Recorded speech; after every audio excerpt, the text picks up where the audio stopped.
So welcome back to the next Kalam prep stuff. So I think this is the last one on the causal principle, causal premise, the first premise.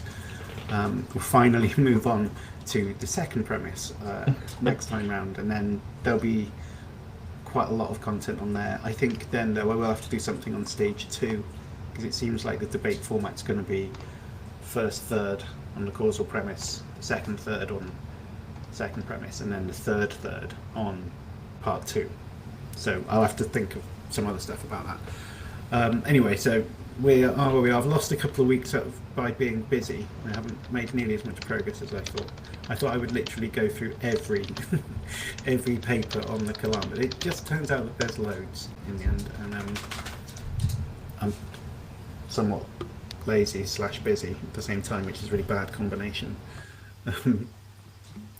Right, cool. So if chat can't, if the levels are bad or whatever as normal, just shout and we'll try and do something about it. What I was going to do was, I've made some slides to go over the first sort of chunk of stuff, and then we'll just go off wherever we go at that point. It'd be like philosophy jazz at that point, where we just see what happens and what key we find ourselves in. Also, my dog is in the background. Why don't you go over there, Wilma? Get in your bed. Go on, why don't you get in the bed? This is the sort of dominant alpha male control that I have. Why don't you get in the bed? She's like, ugh. Eventually. Okay, good, it worked. Alright, I'm going to share my screen. If I can remember how to do that. It feels like when you're live, for some reason, live on a call at work doesn't really matter, but when you're live on a YouTube, at least for me, I always completely forget everything about what I'm doing. I'm just going to share my whole screen, I think. That's the easiest thing to do. And then pull this up. Can you see this then? The slides? Yes. Yeah, okay, good. Alright, cool. So what we're talking about is a bit like the same sort of stuff that we were going over last time around, but I've been thinking more about it since then, and my views is becoming a bit clearer, at least to me. So let's get over some of this stuff. So when we spoke last time, we talked a bit about how so this is for the first premise of the Kalam. It's the everything that begins to exist has a cause. Or alternatively, sometimes Craig says, if the universe began to exist, then it had a cause. Anyway, the sort of main reason for thinking that that's true is just that it's basically a version of this causal principle, which just says nothing can begin from nothing. Everything has to have a cause. Basically, just is the causal principle itself.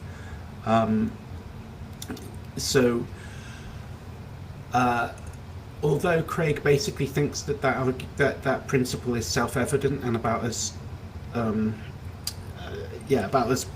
self-evident as anything can be, and it's basically anything that you'd use to support it with wouldn't be as self-evident as that was. He still does sort of give some arguments for it, and we looked at one of those previously, which is something like, if just the universe could begin to exist, then just about anything could begin to exist. Or if the universe could begin to exist without a cause, then just about anything could do. So this is where you get that meme about him saying, well, what about root beer or bicycles and Beethoven? Why don't they just begin to exist, right? So that argument isn't like original to Craig. We were just talking before about where we think the sort of ultimate historical origins of this argument are, but it at least goes back to Jonathan Edwards in the 18th century and Hobbes in the 17th century, I guess Hobbes was. So we're going to just focus in on what Edwards says about it, and because I think Edwards makes it really clear some particular aspect of the argument I wanted to bring out, and then I just wanted to talk a bit about Arthur Pryor's response to that in his paper Limited Indeterminism. and then at that point it becomes freestyle jazz basically, and we just talk about whatever. So first of all, this is apparently what Jonathan Edwards looked like, picture. And in his book, which, I mean, it's one of those 18th century books that has an incredibly long name, you know, it's like an essay concerning the blah, blah, blah, whatever. It's sort of commonly referred to as the freedom of the will, treatise on the freedom of the will.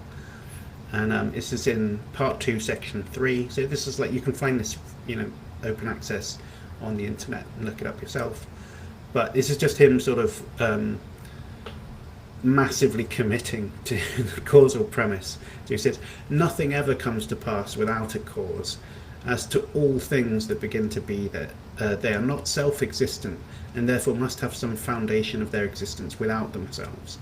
And then that whatever begins to be, which before was not, must have a cause why it then begins to exist, seems to be the first dictate of the common and natural sense which God hath implanted in the minds of all mankind, and the foundation of all our reasonings about the existence of things past, present, or to come. So it's a kind of flowery version of what you could hear William Lane Craig saying today. It's just the most obvious principle. Any sort of sensible man, you know, the common and natural sense tells you that this is true, that whatever begins to exist, it has a cause for its existence. He's like a big fan of the causal principle. Then, I mean, he obviously doesn't exactly form an argument in these nice, neat ways that we would prefer, but basically his argument is like this. He's saying his beef is with the idea that there could be uncaused acts of free will, what we would call libertarian free will. He doesn't, he kind of surprisingly, I think, actually, just thinks that there couldn't be actions like that. So he's, you know, strict. His target is free will. And yeah, just to clarify. Yeah, please. So Edwards is a pretty hardcore Calvinist, and so his target are these Arminians who think that do believe in libertarian free will, and so Edwards is trying to show that well, trouble happens if you try to deny the theological determinism, right? And Hobbes is sort of after the same thing, right? Like Hobbes, for different reasons, but also is a determinist, and so thinks that there's problems if you deny determinism. Good, thanks, that's helpful. Okay, so, and then his argument is something like this, right? Premise 1, if it's possible for acts of the will to happen uncaused, then anything whatsoever could happen uncaused. Premise 2, it's not possible for anything whatsoever to happen uncaused. And then the conclusion is, therefore, it's not possible for acts of the will to happen uncaused. So it's just a straightforward modus tollens argument when put like this. Obviously, this wording is mine. He doesn't talk in sort of seemingly straightforward manner as that. He's like historical and fancy. But yeah, basically that's the argument as we find it in people like William Lane Craig these days.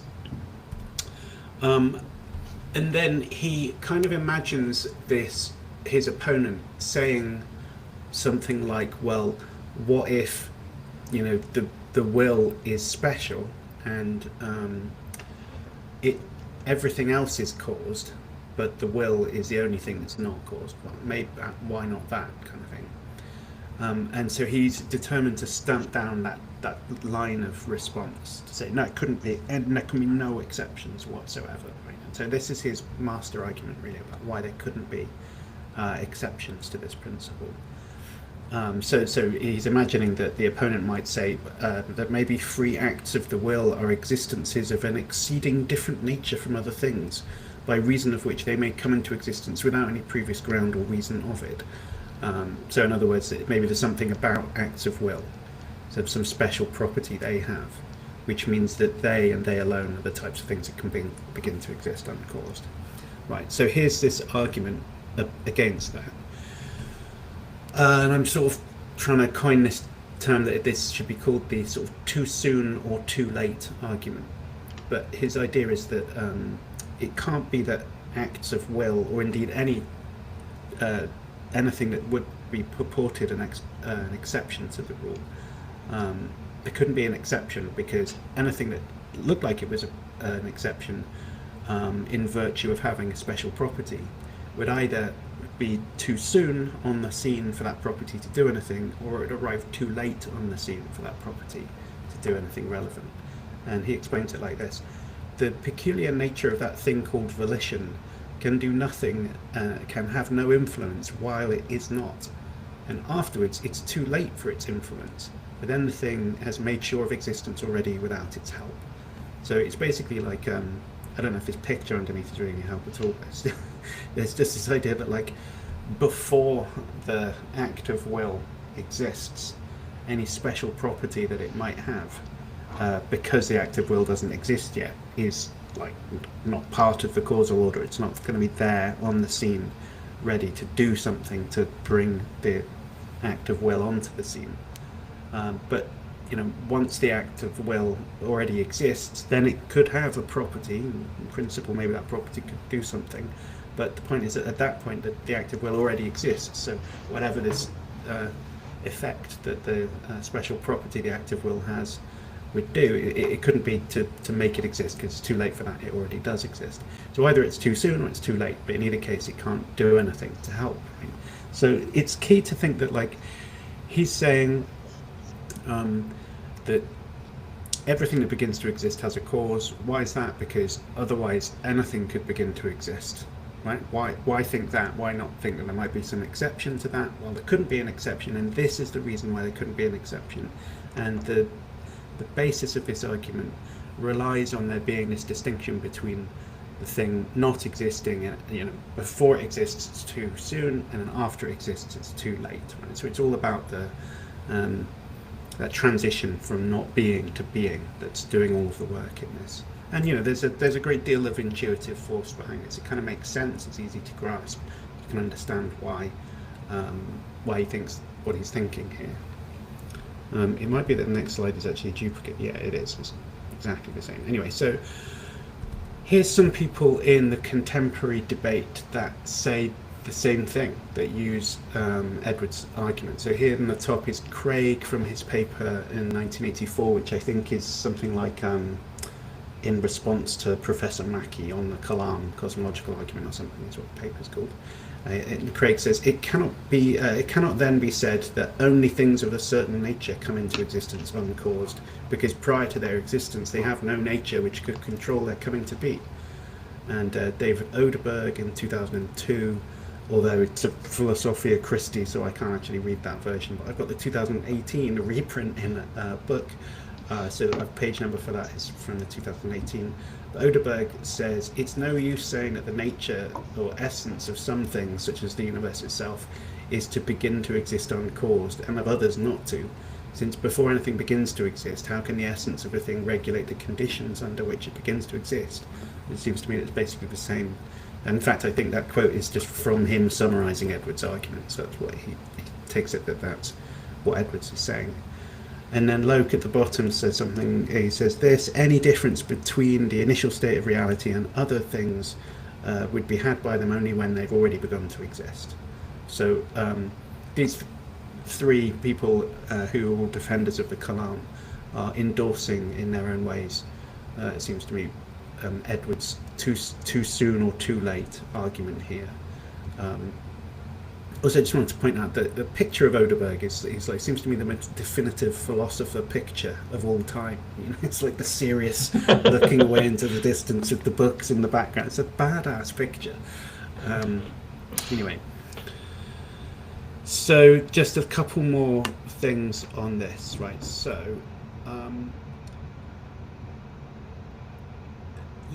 So here I want to start sort of picking at this, right? So Edwards in particular is quite explicit, because he's explicit in saying that the causal principle, which is everything that begins to exist as a cause for its existence, applies not just to things like Beethoven and root beer and bicycles, like Craig's list of things that he always says.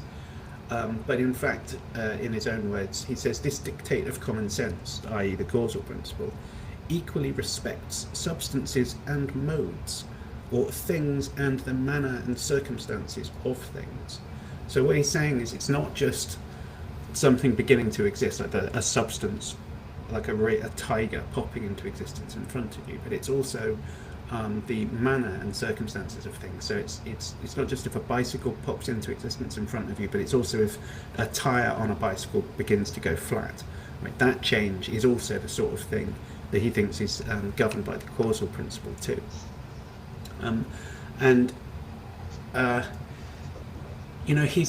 It's a bit funny because he when he says that, he kind of actually says, he sort of says, well, if a ball is rolling down a hill and it changes direction or something like that, then you'd expect that change of direction would be a caused event as well, and it would have an explanation for its change of direction.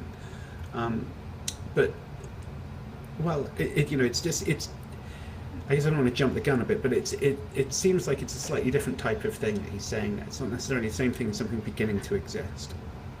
But what he does is talk in terms of the beginning to exist of the changing of direction of the ball, whatever. So it's always like a kind of construction that makes it seem like there is something that's beginning to exist, even if it's a change in properties rather than something that's actually popping into existence.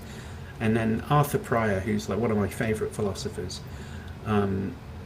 sort of he's actually a big fan of Jonathan Edwards, writes quite a lot about him, and sort of has some musings on this argument. And he picks up on that idea that Edwards is applying the causal principle to both substances and modes, right, of things and the manner and circumstances of things. To things beginning to exist and to just changes in general. And he doesn't like it, right? He doesn't like these constructions, the beginning to exist of the change in direction of the ball. He doesn't like that. So Pryor grumbles about it and says this existence and this starting to exist of things like headaches. So you can imagine someone saying the beginning to exist of my having a headache or something. He says it's purely Pickwickian and eliminable existence and starting to exist. I actually don't know where the word Pickwickian comes from. It's Dickensian or something. I'm not sure what that means really, but basically it means that it's not to be taken seriously. Right? It's kind of like a turn of phrase that's not kind of ontologically committing in this context. So he says it's this starting to exist of things like headaches is purely Pickwickian and eliminable existence and starting to exist. And we explain what is meant by a headache starting to exist by saying that it just means a head starting to ache and not vice versa. Just want to read out a longer bit of this. Well, I suppose before we get into that, I suppose it's important to understand what he's saying, right? He's trying to say, look, instead of having the things that begin to exist as being things like changes or whatever, he'd rather talk in terms that presuppose a metaphysics of there being objects like substances or something, and that they can undergo changes. But he wants to talk about those changes in tense terms, rather than talking extensionally, as in like there is a time at which this thing is P, and then there's another time at which it's not P. He'd rather talk in like a-theoretical terms, and that is like a sort of change in perspective, and certainly for Pryor, he thinks it's ontologically distinct as well. So he wants to say, look, what's there is things like there's a head and it could start to ache or it could stop aching, and that's just like a change in the head. It's not anything that begins to exist. Saying that there's a headache beginning to exist is not, it's like a shorthand, or it's a paraphrase or something, a longhand actually, because it's like a more awkward long way of saying it, but it's not like real. It doesn't actually pick out what's really there. For Pryor, what's really there is a head starting to ache. So there's like just a change that's happening to a thing without that meaning that something begins to exist, just because there's a change there.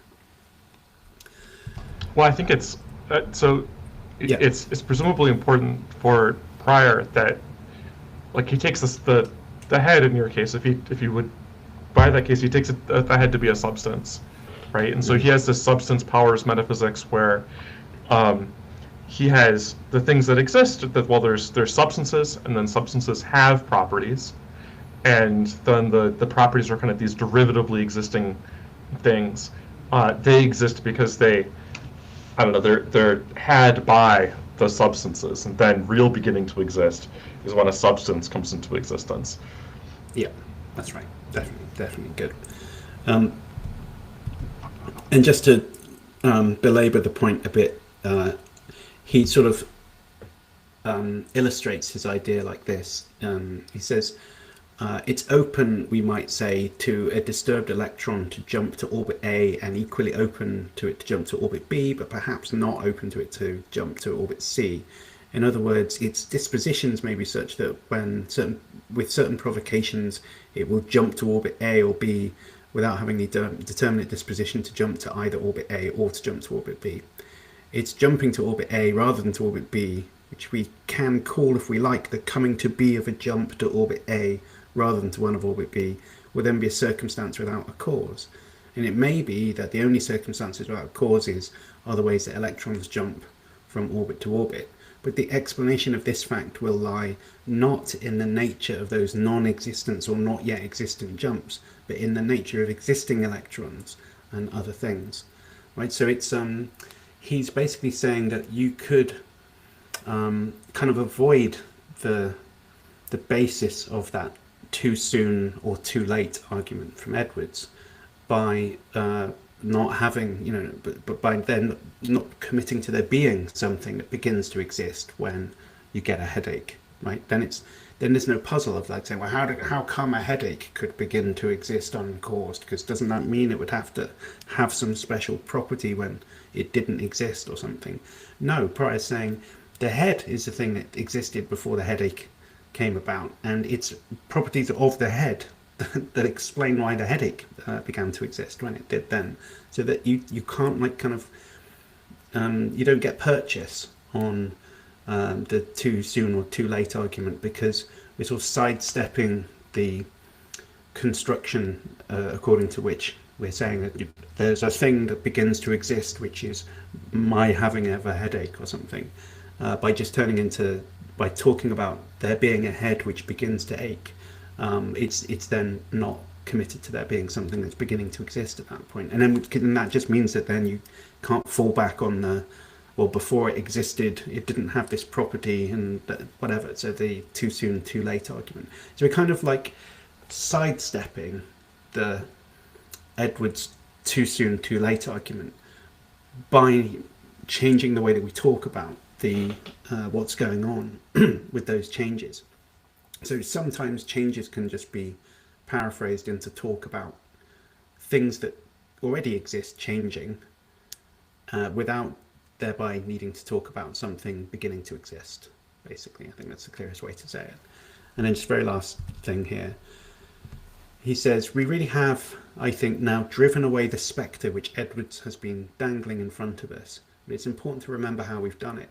We've done it by falling back on a metaphysics of substances endowed with capacities and dispositions. Okay, there ends my slideshow for this evening. So I'm going to come back and stop sharing my screen. All right, cool. So, yeah, did you want to say anything to amplify what I was trying to get at there? There's the slight addition that we talked about to this argument earlier, which I don't know if you want to introduce that or you want me to. I can't remember what you're referring to off the top of my head now. So. Oh, sure. Well, right. So Prior says, look, you could have this kind of limited indeterminism where substances come to have new properties without a cause, and this is which properties a substance comes to have is constrained by the nature of the substance, and so it doesn't have to be constrained by the property, by the non-existent property. Instead, it's constrained by something that does have positive existence, namely the substance. But there's a way in which we can add to this in terms of contemporary physics, which is that now the mainstream view is that what there are fundamentally, at least in our best current fundamental physical theories, are fields, and then and what fields are is they're just distributions of properties over space-time, and everything. So particles, for instance, like electrons, are going to supervene on those fields, and so there's an electron field, for example, and an electron is an excitation, a particular kind of modification of the electron field, right? And so if the object that you have actually, if the substance, if we identify that as the field, or maybe space-time with the field properties or whatever, well then when something like an electron comes to exist, it's not a new substance coming to exist. Rather, it's a modification of an already existing substance. And so an electron then could begin to exist without a cause, without letting in all of the goblins that these people are worried about, right? Without letting in like raging tigers and whatever else popping into existence out of the void. Here we have an explanation for why those things wouldn't exist, namely the properties of these fields, or perhaps of space-time itself, or whatever, constrains what kinds of modifications they can undergo, and so it would constrain things in such a way that you wouldn't worry about all of these goblins, as it were, beginning to exist. Yeah, right. So it's like saying that a particle being an excitation of a field, it's a bit like saying that a particle is like a headache that's had by a head. It's not a substance in itself, it's just something that's happening to a substance. So it's a change in a substance, the substance being the field. I mean, I know obviously the physics is more complicated than that, but just in order to sort of get presumably viewers watching this won't all be so super into the science, and I don't understand it enough to be able to say it properly. But I think the science, it doesn't necessarily matter here all that much. All that you need is that there's some the electrons themselves are not fundamental, and you can even go back to in the early modern period, people talked about like a plenum. Right, and so you could have like a modification of this plenum, and maybe that's what they'd want to call like an atom or something, right? I mean, like Descartes has this view about vortices and so on, where particles aren't really fundamental in his view either. There's these vortices that give rise to what we ordinarily call particles. And in any case, in any one of these views, what's important is that the particles are not the fundamental items. They're instead just configurations of something that is fundamental. And then all of those higher level things are like the headache, where they're just modifications of something fundamental. Yeah, right. And so I think the way I've been thinking about this recently over the last couple of weeks was like, has this been sort of getting into my head and settling a bit. So it's like, actually, when you think about it, the type of beginning to exist where what you've got is something, like root beer just appearing on the table in front of you that didn't exist there before, not made out of anything that existed before, just a new thing out of thin air kind of thing. That type of beginning to exist, let's call it strong beginning, is distinguished from like another type of beginning to exist, which is just simply gathering together stuff that already exists, sort of smushing it into a new shape. So like when I bake a cake, I get some eggs and some flour and some sugar or whatever, and do stuff to them, and then it's a cake later on. You can obviously, we're going to say, oh yeah, a cake begins to exist, but actually that's Pickwickish as well, a bit like the headache, because like really, I mean, it's fair enough to say that it did begin to exist, but really nothing's actually beginning to exist that didn't exist before. Everything that existed after I made the cake existed before. It was just, I've rearranged stuff and baked them and whatnot. But I haven't actually made anything new beginning to exist. It didn't exist previously. And actually that well, if you stop to think about it, then there aren't really any plausible looking candidates of strong existence that you can find around you every day, right? Even your coming to exist is just a rearrangement of previously existing material and stuff and pushed into a new form. No, I guess if the universe is finite towards the past, then it's not a rearrangement of stuff that existed before it, maybe. at least on some of these sort of strong ex nihilo kind of views. So that actually is a strong beginning. But I suppose what I'm thinking now is that it's intrinsically different to these other types of changes, like the beginning to exist of a cake, or the excitation of the electromagnetic field to make an electron or something, or the beginning of a headache in a head. All of those things are kind of just like changes that happen to stuff that already exists. And so then there's a kind of categorical difference between them. And that is already interesting because a lot of these arguments are trying to say, why treat the beginning of the universe as different to other types of beginnings? If the universe could begin to exist without a cause, why couldn't a tiger just begin to exist without a cause? And I'm not saying that this solves all of this already, but it does give you a kind of principled reason that seems to follow quite naturally from just stuff like, I observe that when I make a cake, it's not actually anything new.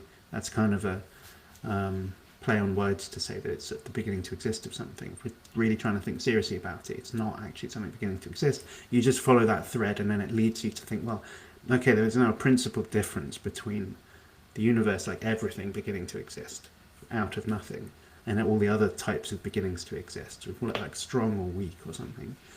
Or we might call, I think, was it like creatio in formum or something, like creating into a form, like a kind of Latin term, which is to be distinguished from creatio ex nihilo, like creation out of nothing.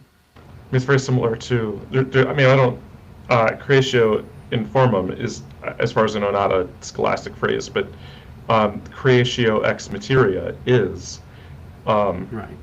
And it does not quite the same thing, because it's, if you're creating something out of pre-existing material, which is what creatio ex materia is, then it doesn't mean that you are adding a form to that thing. But you could be, and I think typically when you want to talk, at least when people want to talk about something new coming about, like making a statue out of a lump of clay or something, then those are cases of what you have in mind, where you take matter, but then you Aristotle would say that you add a new form to it. Yeah. Okay. And then I think that.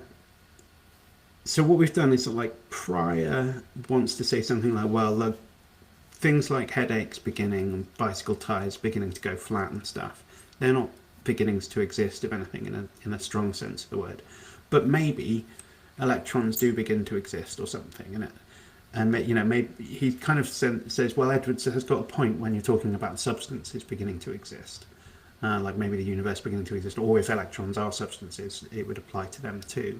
It's just, it doesn't apply to a limited case of things, which is like changes in pre-existing things. Well, what I'm doing, I think what we're both pushing for in our own way, is that, like, we want to apply Prior's point more widely. Like, most of the things we take to be cases of beginning to exist are actually just changes in pre-existing things. But he thinks, well, the door is still open. Right? We haven't killed Edwards' argument completely. What we've done is restrict its application.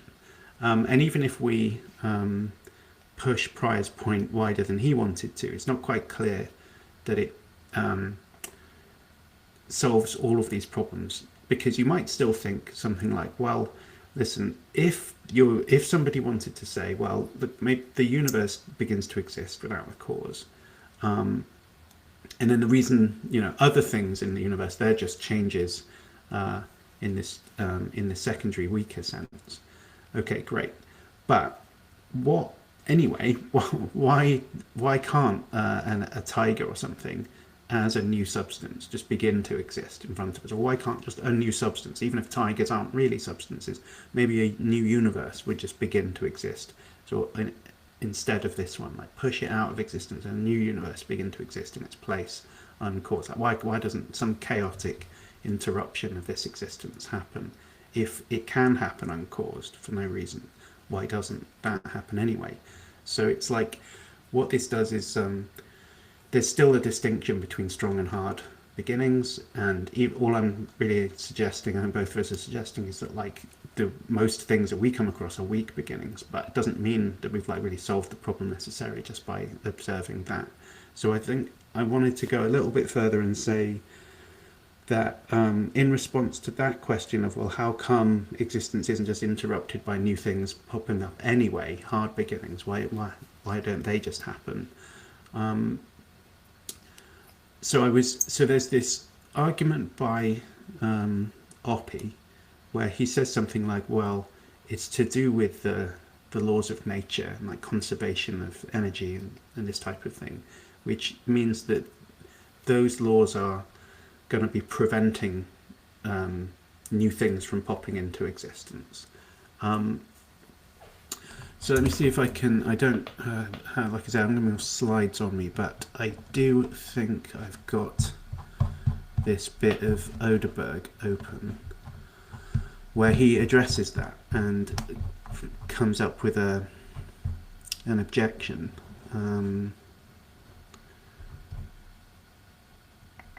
Yeah.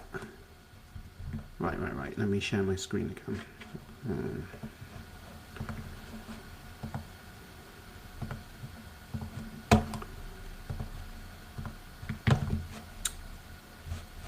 So he's saying,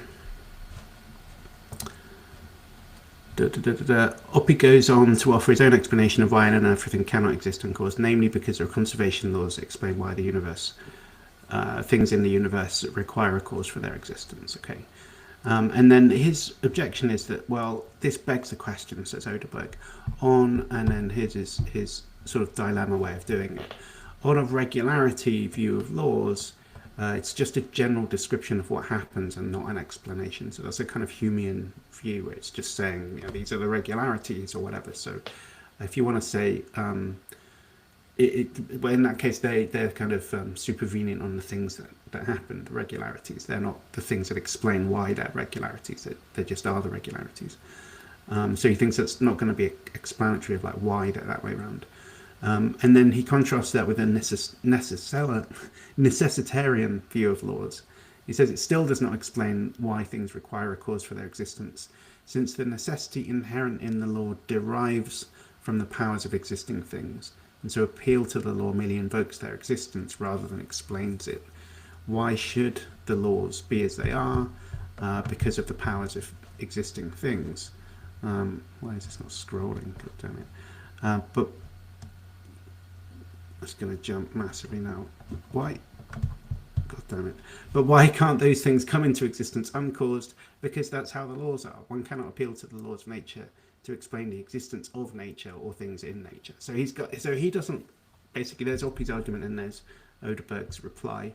I think you're probably itching to say something about that. So go on. I know you want to say something about that. Yeah.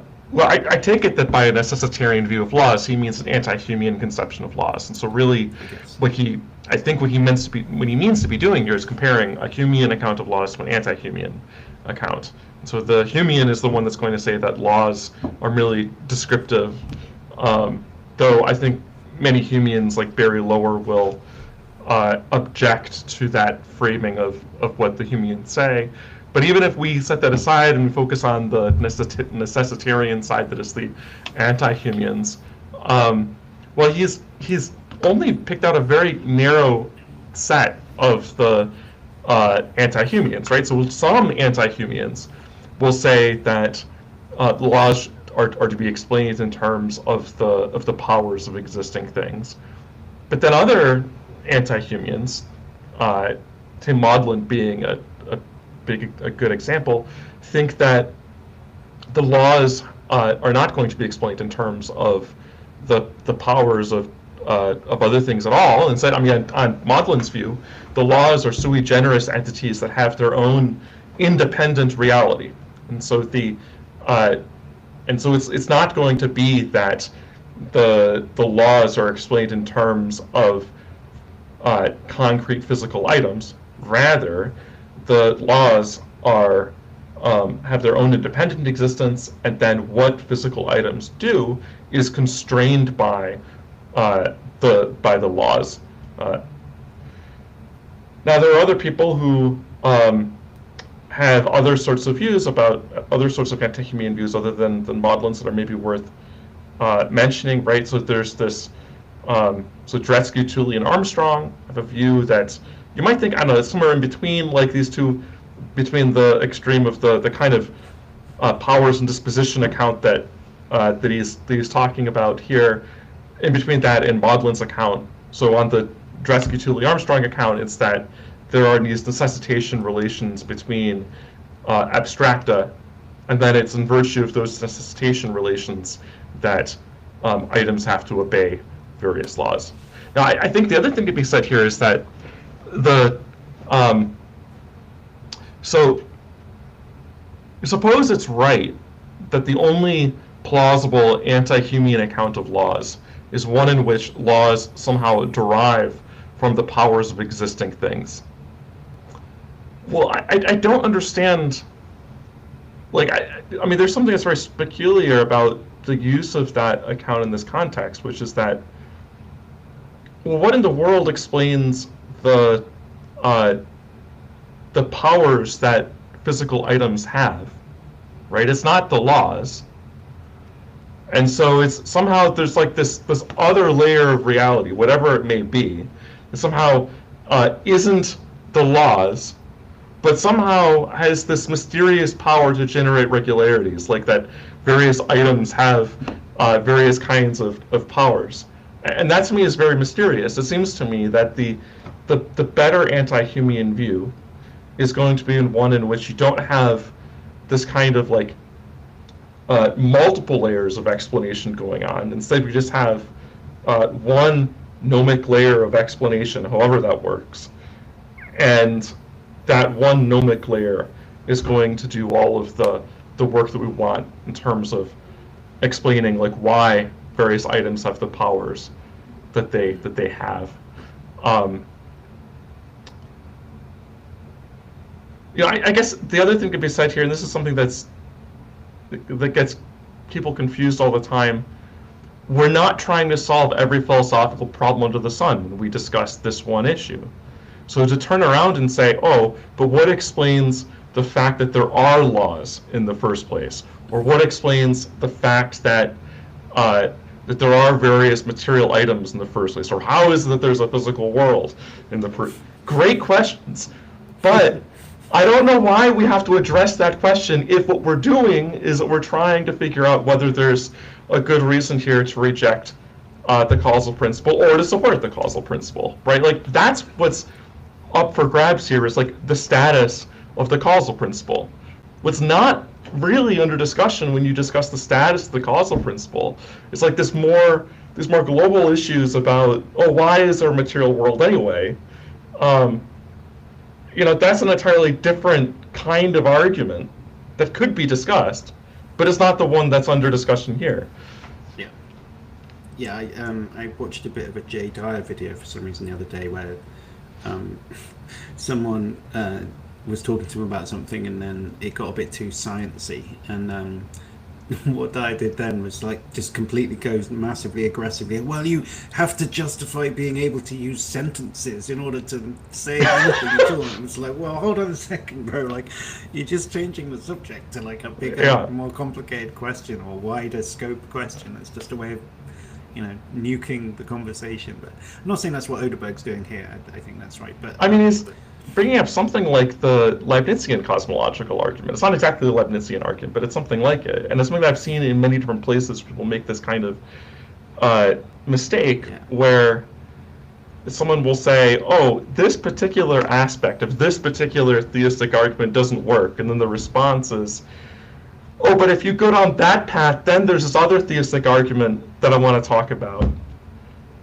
And that obviously is just, that's not the right way to do philosophy. Right now, that what's under discussion is the causal principle. And if it turns out that there's some new issue that's generated in terms of, say, like the principle of sufficient reason, fine, we can have a conversation about the principle of sufficient reason. But we should be doing philosophy in this kind of piecemeal fashion where we solve one problem at a time, and then we can think about the next problem on the horizon.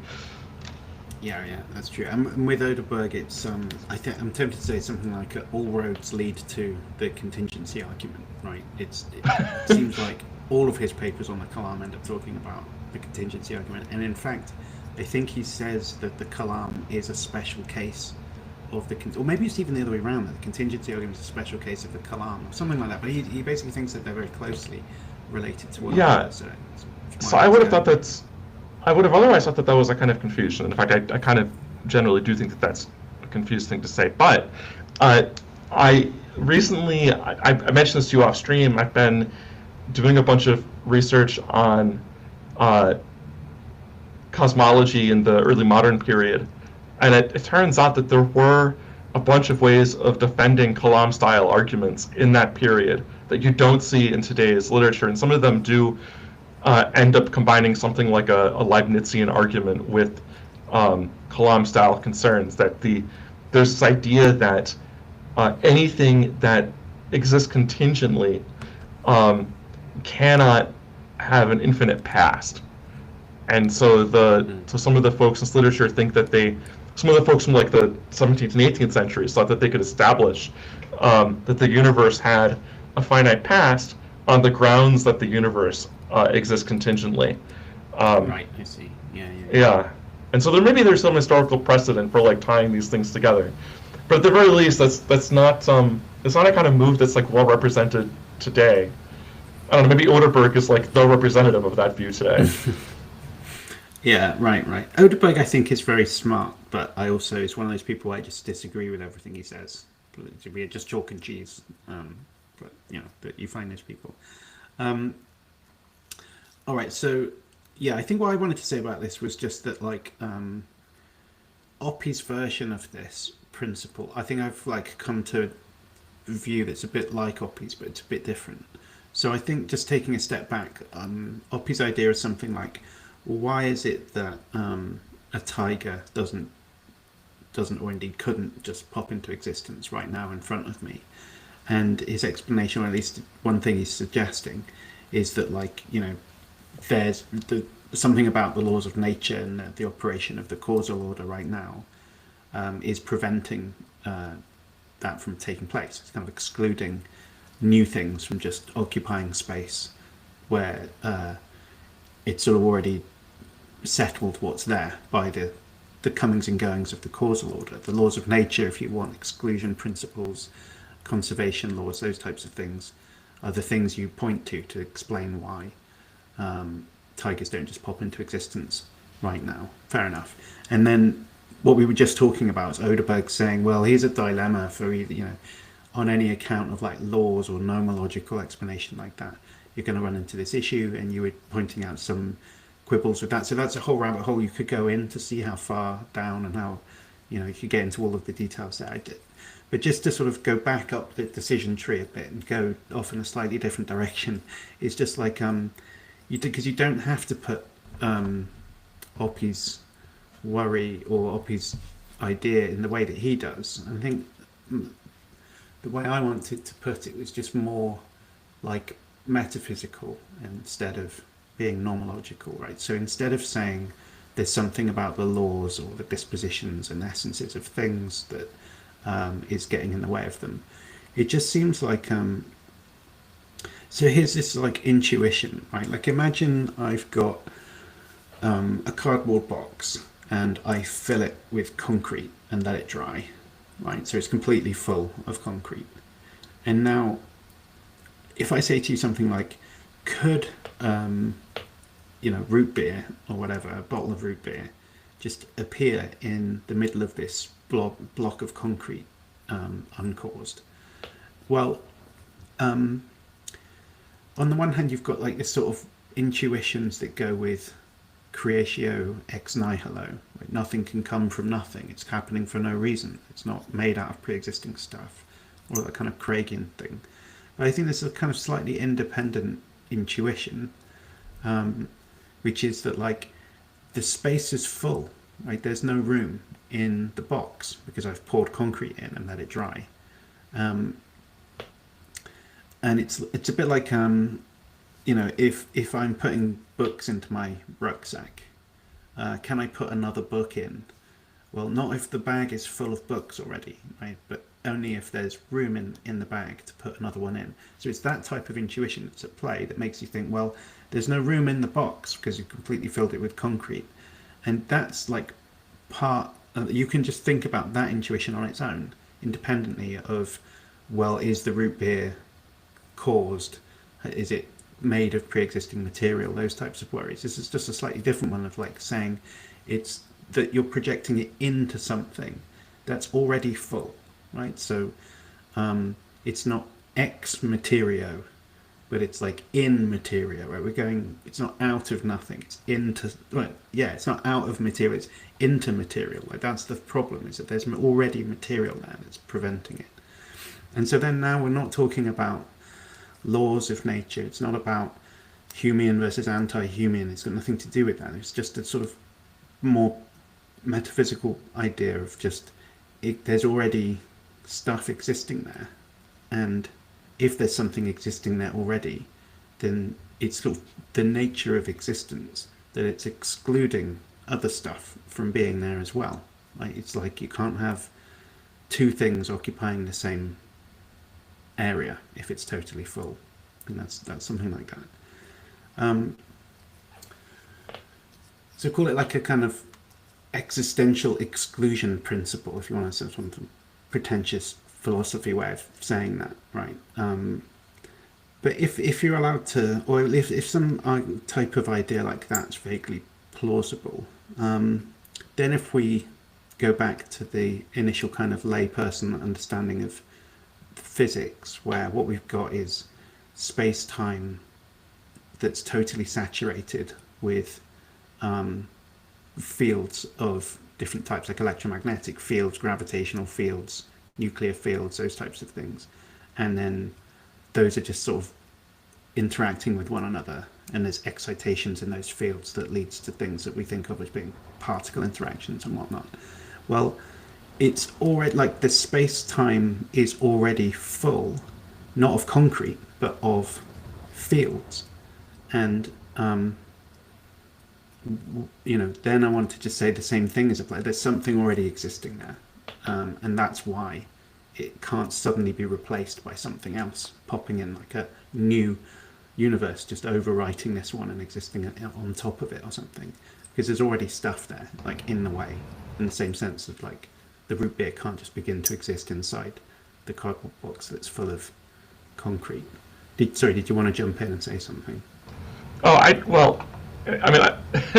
I should specify jump in at the end to give when you're done explaining it, to give an objection to what you're saying.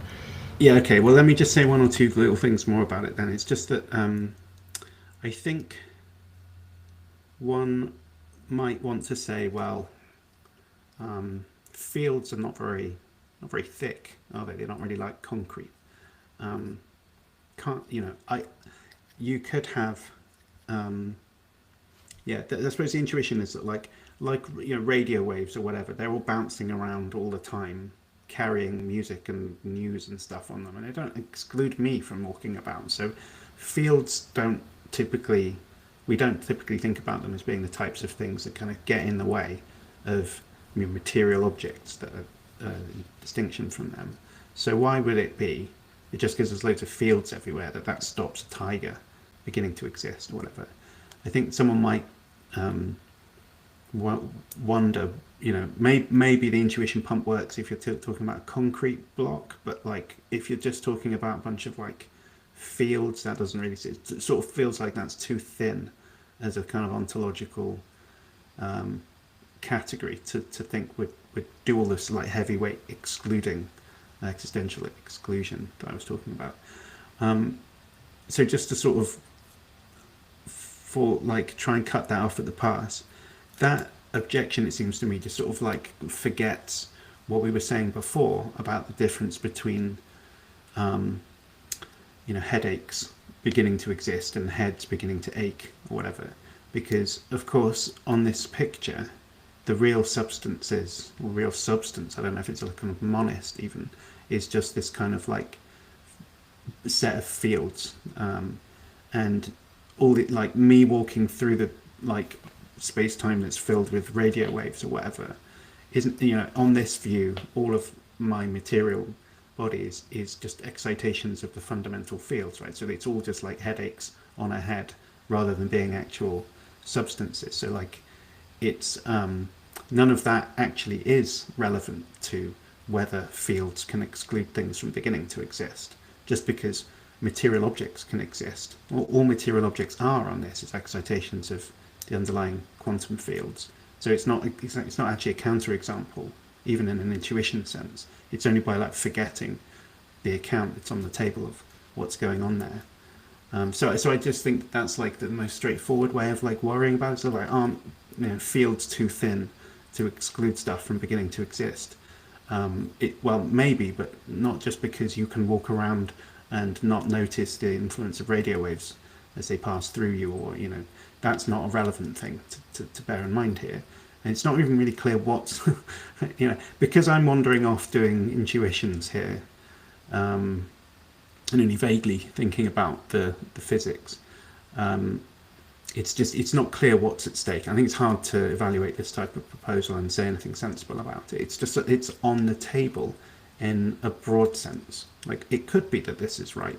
You know, it could be that that's why tigers don't begin to exist right now. It's the explanation is something to. Well, no, it's not so much that. It's not so much on why tigers don't begin to exist right now, because I suppose the explanation for that is just about like, well, the dynamics that govern the interactions in the fields is going to be the thing that explains what pops into existence and what doesn't, right? Because that's going to be like there's these kind of rules of how cake ingredients combine together, and that's going to determine whether a cake can begin to exist given these raw materials. And that's just what's going on at the physics level. It's just sometimes these dynamics mean it looks like a boson or whatever, and sometimes it looks like a gluon or whatever.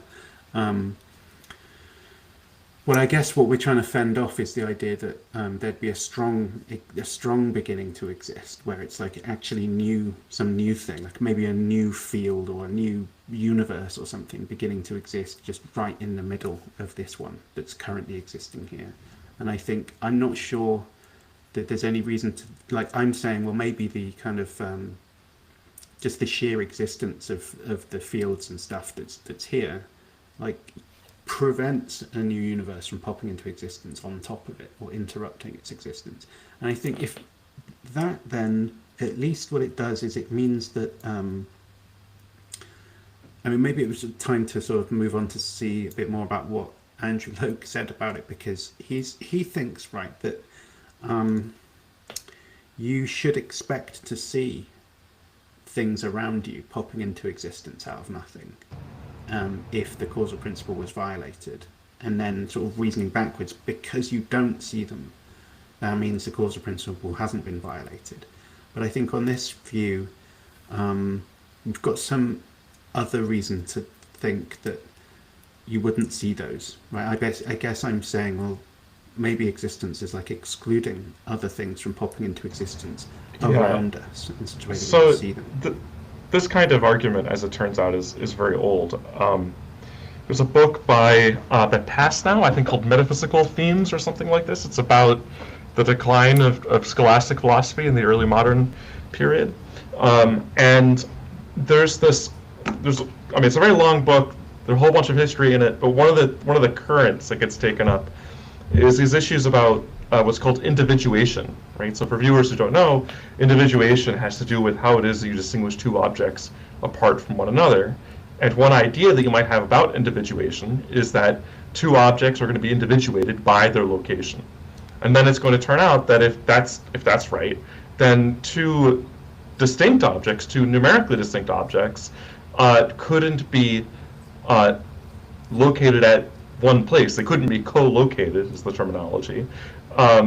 Because if they were co-located, then actually they wouldn't be two objects, but one. So there is a kind of historical concern about individuation where people took up precisely this kind of idea.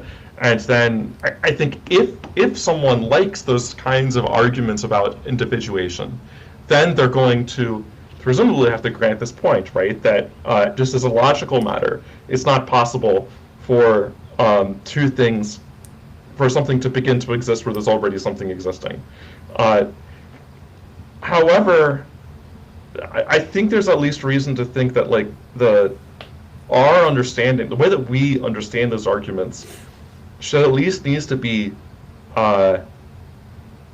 rethought in light of what we learned in the sciences of the past few hundred years. So the right, so as Alex was saying, there's this electromagnetic field that's around us all the time.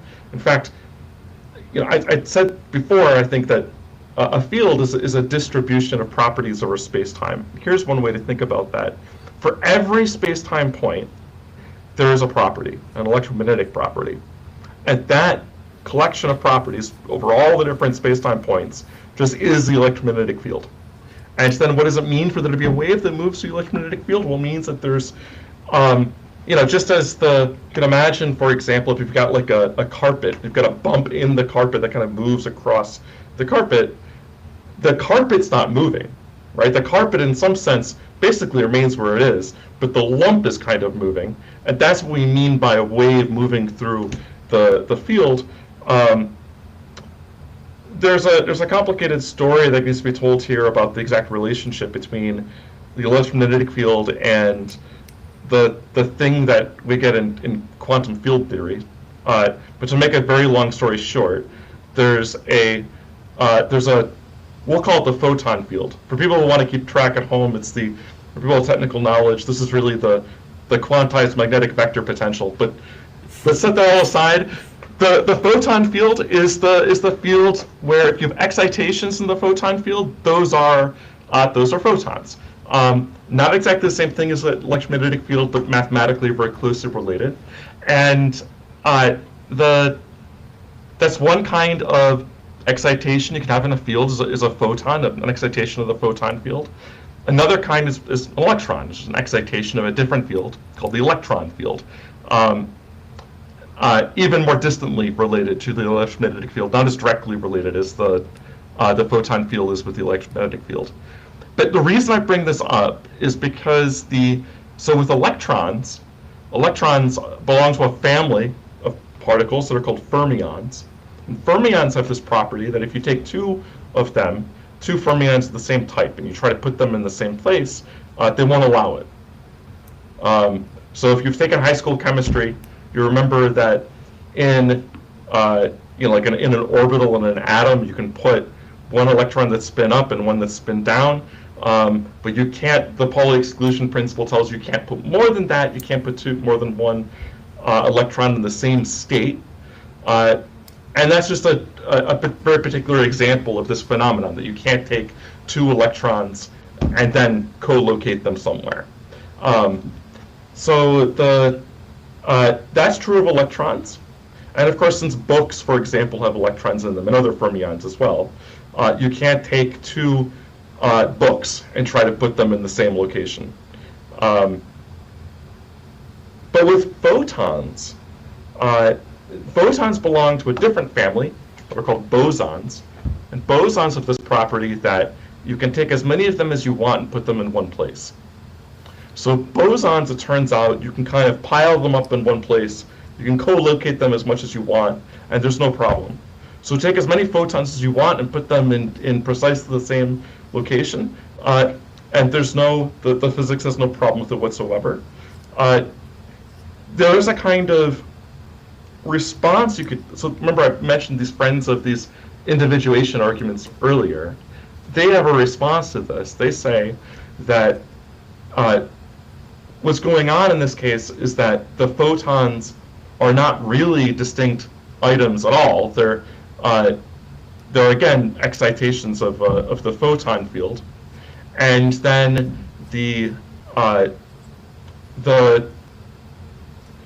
when you say that you're piling them on top of one another or co-locating them, what's really going on is that you are putting the field into a different configuration. You're not putting independent items in one place.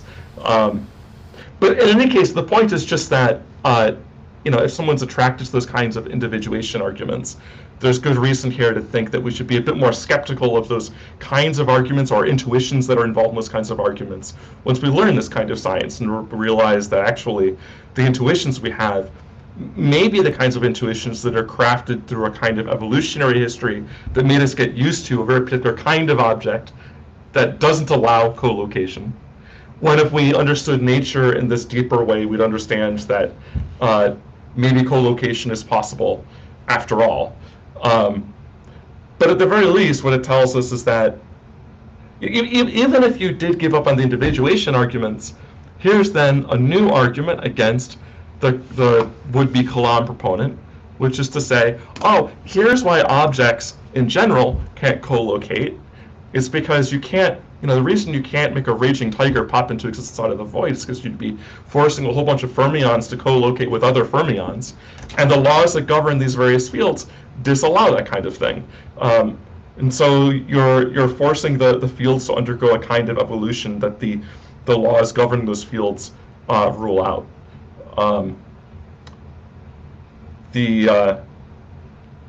Right, and I see Troy in the comments here is saying, what if the books are overlapping? So there's ways of complicating this whole picture because philosophers will bring up like kind of makeshift objects, right? Where it's like, what about the object that's like the one half of the book? Isn't that co-located with like the whole book? And yeah, like we can complicate things in these various ways if we want to. But the very simple picture is the one that I gave, right? And then we can talk about a further discussion to be had would be on those more complicated cases. But even in those cases where you've got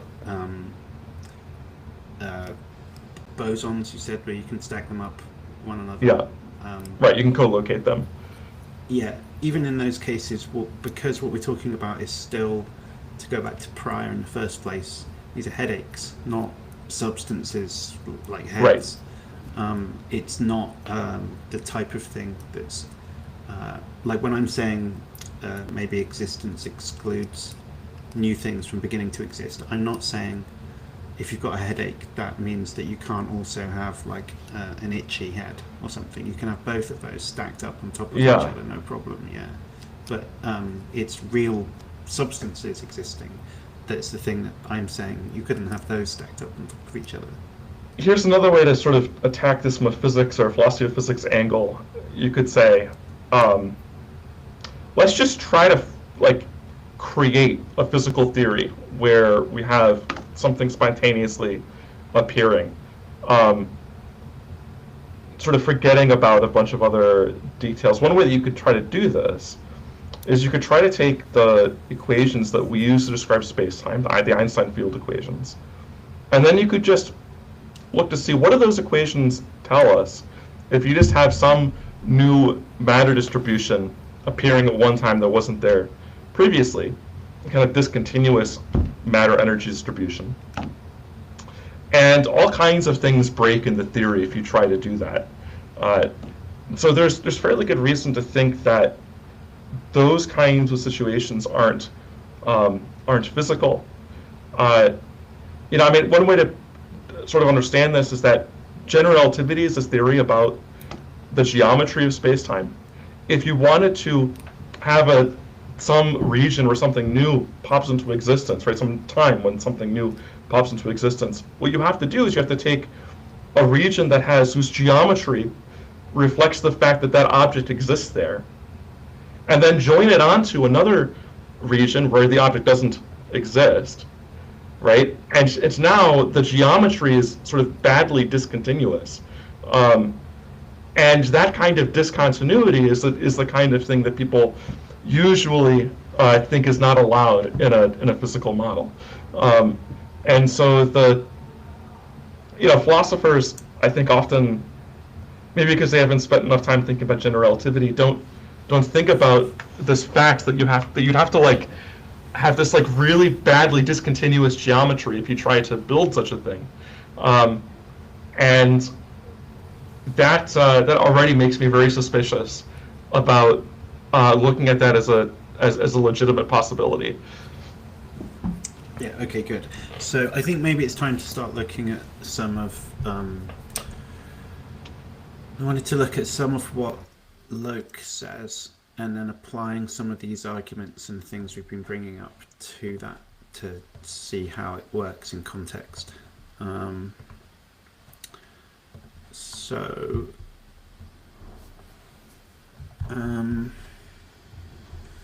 what I'm primarily thinking about his more recent book, which is the 2022 one,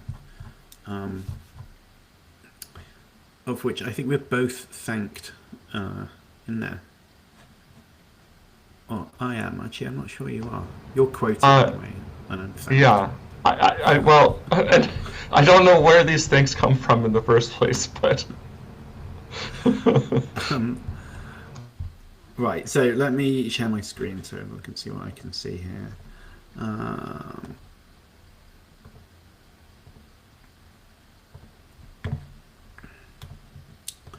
So this is the table of contents of this, and I'm really thinking that what we're looking at comes in chapter 3. It is long, though, this chapter. There's quite a lot of work that's gone into this, and it sort of goes over a lot of stuff in like a dialectical form of like, here's this, someone might say that, well, here's what I say back to them, and blah, blah, and it's like it's got back and forth stuff, which sometimes, if we're not, like, some of those objections will not be relevant to what we're saying, basically. So it's about finding the bits here and there that are relevant to it. I think let's just jump into the introduction. So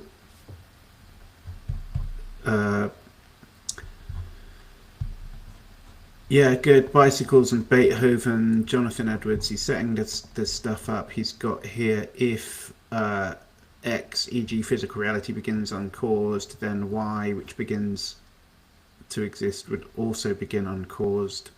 It's not the case that Y begins uncaused, therefore it's not the case that X begins uncaused. I think this is his modus ponens argument, modus tollens argument, which he refers to throughout like this. So it's a version of the argument that we saw with Edwards before, with slightly different, of course.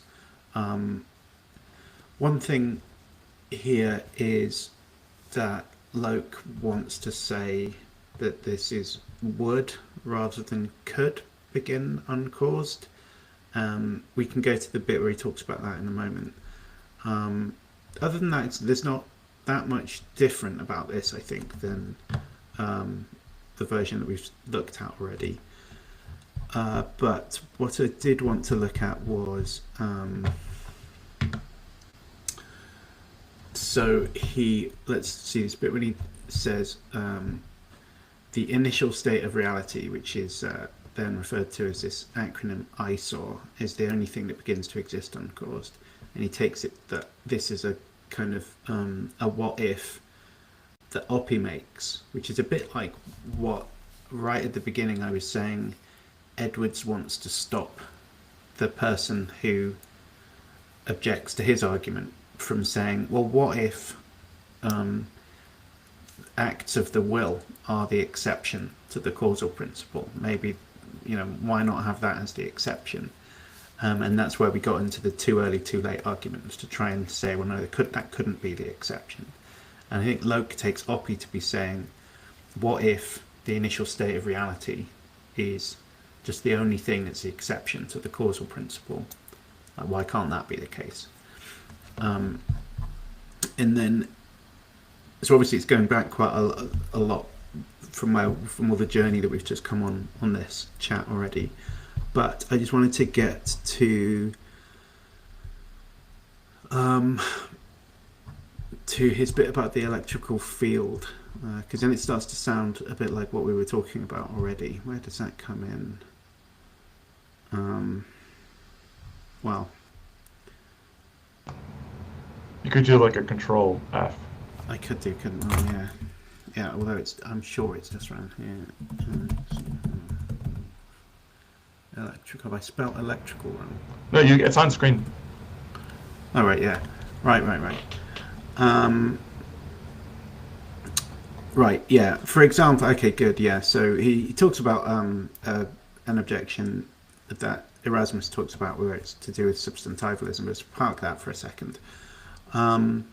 Opie's objection can be replied to in other ways. For example, one can think of uncaused beginnings, which do not involve the displacement of objects or vacation of spaces. So yeah, I guess Oppie has this, like, maybe it's a different argument to the one we were talking about before, where it was just like appealing to a nomological explanation for why things can't come into existence, but now, or maybe it's the same argument and I'm forgetting the detail, but he also has this idea that if a tiger was to come into appear where the table is right now, then that would require that the table sort of gets out of the way so that the tiger can occupy the space where the table used to be.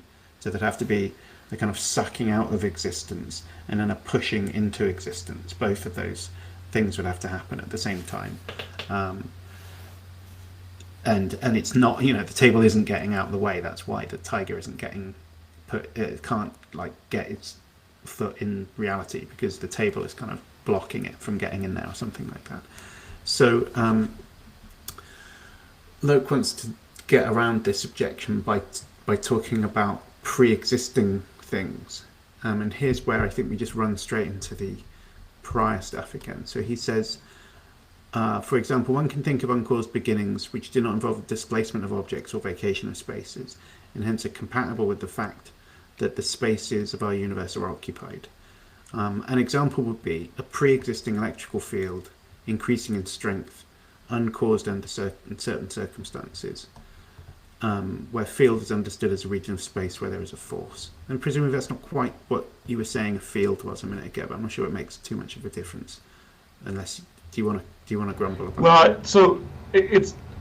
So in general, a field is a distribution of properties over space or space-time. So, when we first introduce students to the notion of a field in, say, an undergraduate physics course, the way that we think about it is that it's the thing in virtue of which a given object at some location is going to feel a force. So, you take some iron filings, you sprinkle them around a magnet, and then in virtue of being in some location in that magnetic field, they will experience a force.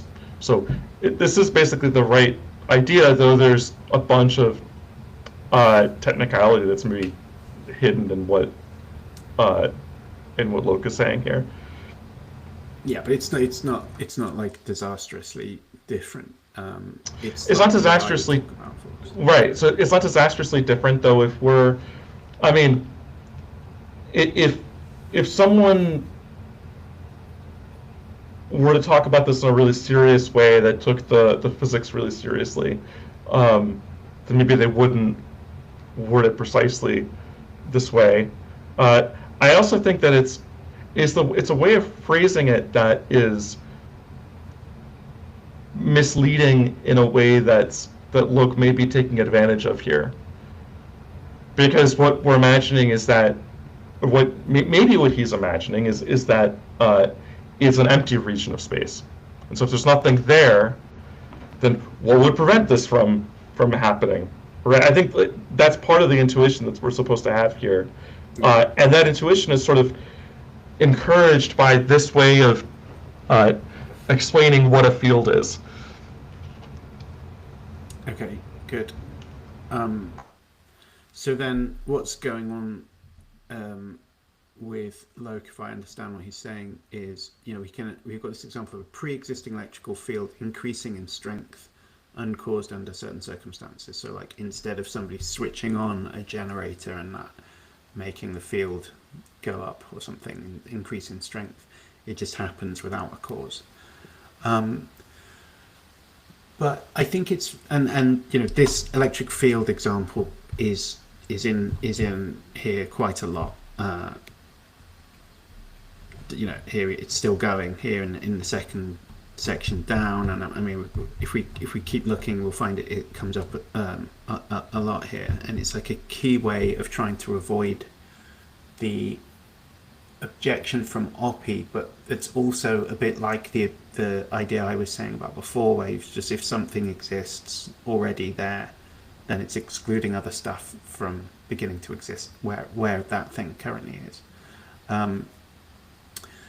But what I think that the it's what's interesting about this move that he's making is it's exactly like the thing that Pryor was complaining about that Edwards was doing, because it's if what we're talking about is a pre-existent electrical field, then this isn't a case where a substance begins to exist. This is about something that something that already exists, changing in the sense that it increases in its strength, right? It's the field is sort of, it has excitations in different directions, or however you want to put it. The field is changing rather than the field is beginning to exist. It already exists. So it's like a head having a headache, right? And that's exactly the type of thing that Pryor was saying. But talking about that as if it's a beginning is Pickwickish. It's a turn of phrase that's not like to be taken seriously. So for that reason, then I think it's like already it feels like a move like this is just going to walk straight into Pryor's objection again, because I mean, you have it by changing it from being a tiger popping into existence where the table was to, well, all right, what if an pre-existing electric field changes its strength? Well, that's just not a case of something beginning to exist in the relevant sense. And as we just walked through for the last sort of hour, there's like the view, as it seems to us anyway, is that like most beginnings to exist of things like cakes and whatnot are actually more akin to headaches, a head having a headache, rather than something new substance arriving on the scene. And actually the substances, according to the fundamental physics, is these fields, and they're not coming and going in and out of existence, they're just changing. But so if you've already got all of that stuff going on, and then you see this type of example, it's just very unpersuasive, because you think like, well, I've already got an account of like what's going on when fields are changing in strength and stuff, and that's like crucially important to the wider picture that's inspired by the physics there, and it's just not the relevant type of thing. So it's like, nice try thinking you can get around this sort of existential exclusion thing by changing from a substance beginning to exist to a field changing in strength, but it's not going to work for all of that stuff we've just walked through for the last sort of hour or so. So I think it's helpful to see, not having a go at Locke for no reason. This is his work, it's published stuff, it's reasonable. I'm not saying anything about him in particular, obviously, like we did with Oderberg. It's reasonable to critique it, but just to apply the ideas that we've been coming up with so far to these contemporary defenders of the Kalam, it seems like they're the stuff we can say back to them. Yeah, and I raised a very similar argument in my debate with Locke, that the reason that an electric field in some region can't just spontaneously start increasing is because there's laws that govern the field, and such a evolution of the field where it just starts spontaneously increasing would violate those laws. There's no reason to invoke anything about the causal principle. And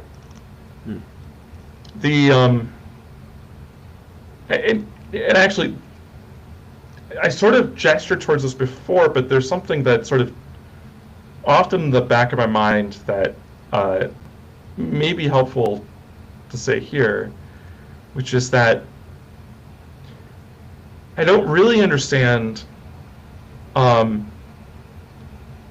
if we say, okay, the field can only start to increase in intensity or whatever when a cause makes it do so, isn't that just another law about the field? Like, I don't understand like why it's somehow a different kind of explanation. It seems like if we're going to be having explanations in terms of causes at all, it needs to be in virtue of various laws about what various causal actions do. Various kinds of causal influences, for example, on the field would result in an increase in intensity as opposed to other kinds of causal influences. That to me seems to be something that should just ultimately be explained in terms of laws anyway. And then if that's what we say, then it seems like really what does all the explanatory work is not something like a causal principle, but rather just something about laws. And then, the more interesting question is about like what kinds of laws there are and why are there laws in the first place. Yeah, because we've stepped out of the narrow question of like why don't things just begin to exist with no cause, to why do things operate in a causal manner at all, right? We've gone to that wide question again, and like the explanation is because of like I don't know, law-like behavior is explained in terms of the laws or something. I mean, obviously we're going back to the like human, anti-human. There's different ways you can cash that out, whatever. But like, it would be weird to think that any explanation of why there's law-like regularities in nature has to be explained by reference to, well, nothing can begin to exist without a cause, because that just feels like it's a narrower principle in the first place. It's not just about all dynamics and changes, it's about one specific type, and also it's a different type. It's like not the same as things changing their properties. It's just something beginning to exist. So it just feels weird, and Edwards and I think also Locke are rolling together two things that are different.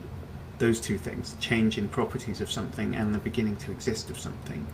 And they're treating them the same by adopting awkward ways of talking about them, by talking about the beginning to exist of a change in strength of a pre-existing electrical field, whatever. It's like when Edwards is saying the beginning to exist of an act of will, or whatever, and treating them both as things that are encompassed under the causal principle. And the Prior's grumble about that just seems right.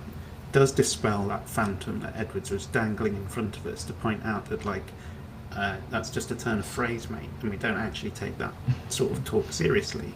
So, and it's the same thing that happens here when Locke is trying to dress this up as a beginning to exist of something. It isn't. It's the simplest way that I can think of. Well, in my recent EJPS paper, I offer a different principle that I claim to do, all the, well, I shouldn't say all, it does much of the same it does much of the same explanatory work as the causal principle, but I think it also does additional explanatory work.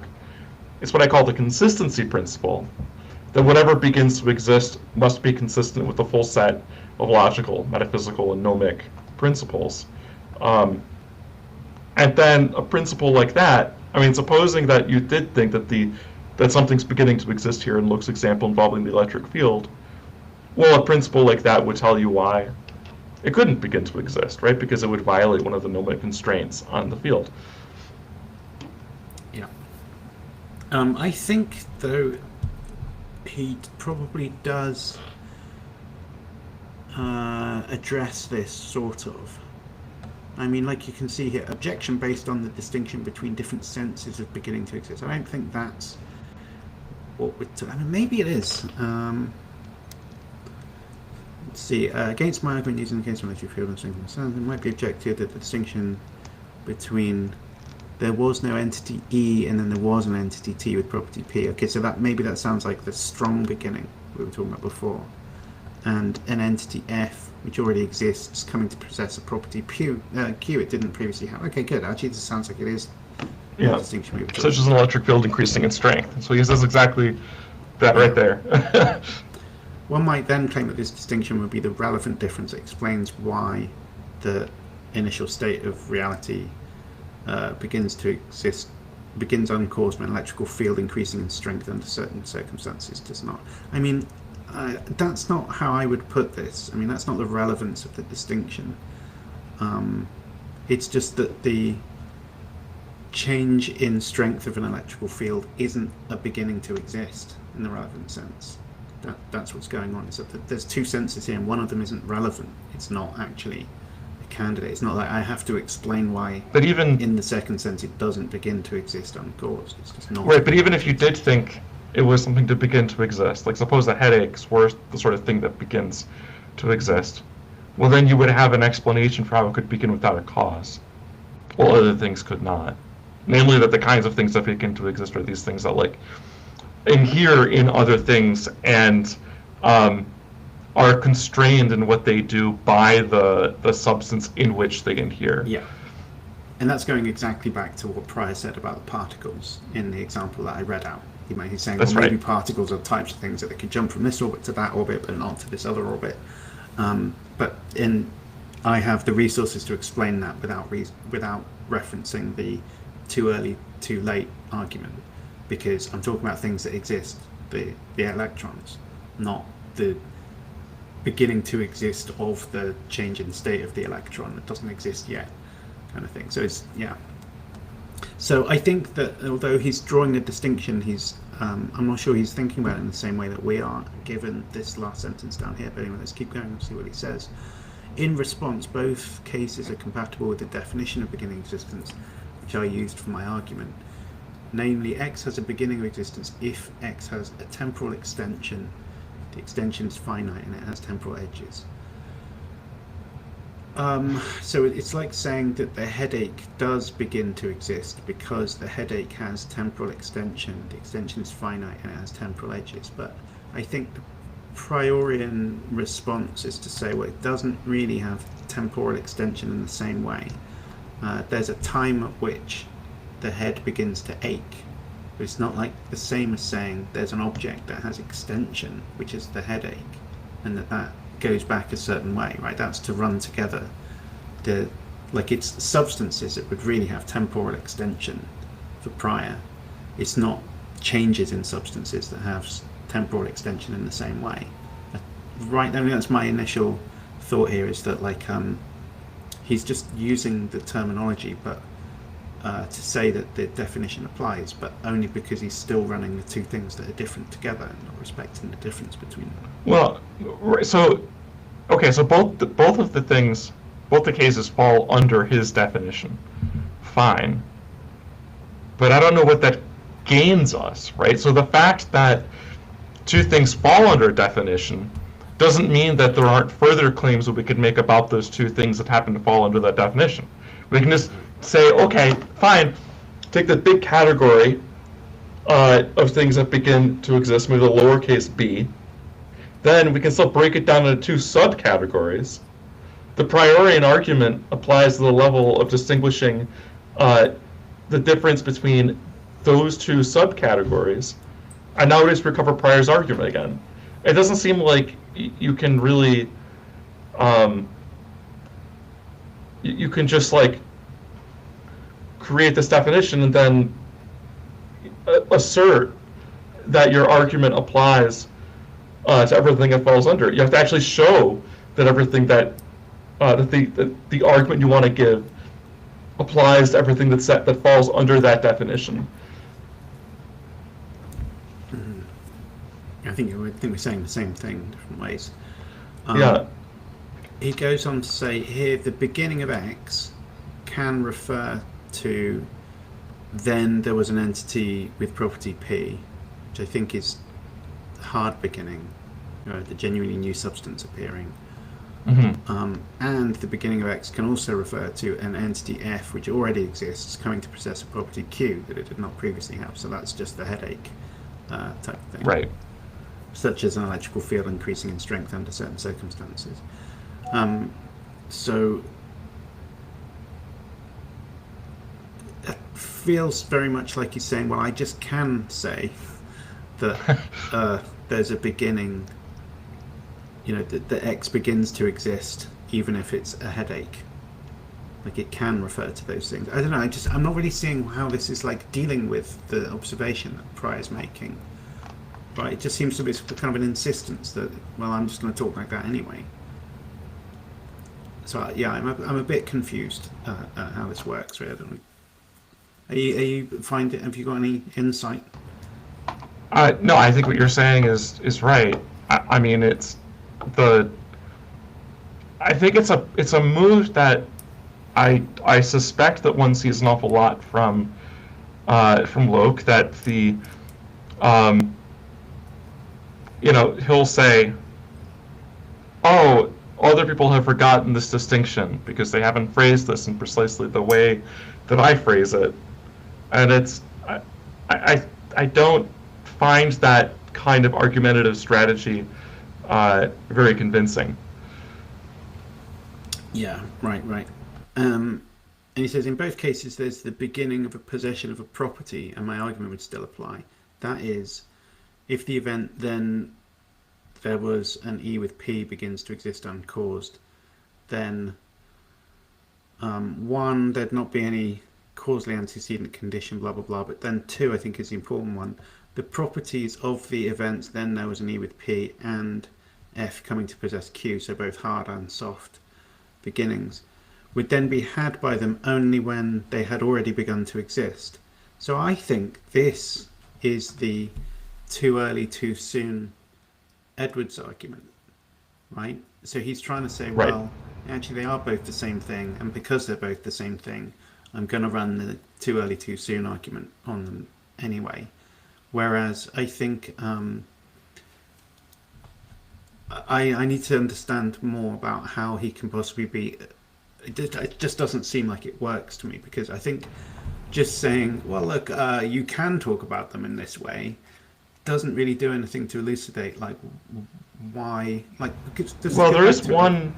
Go on. Sorry, there's one other thing to notice, is that he earlier said that his argument applies to events in particular. And which means he's not then talking about substances or properties that adhere in a substance, right? He's talking about events. And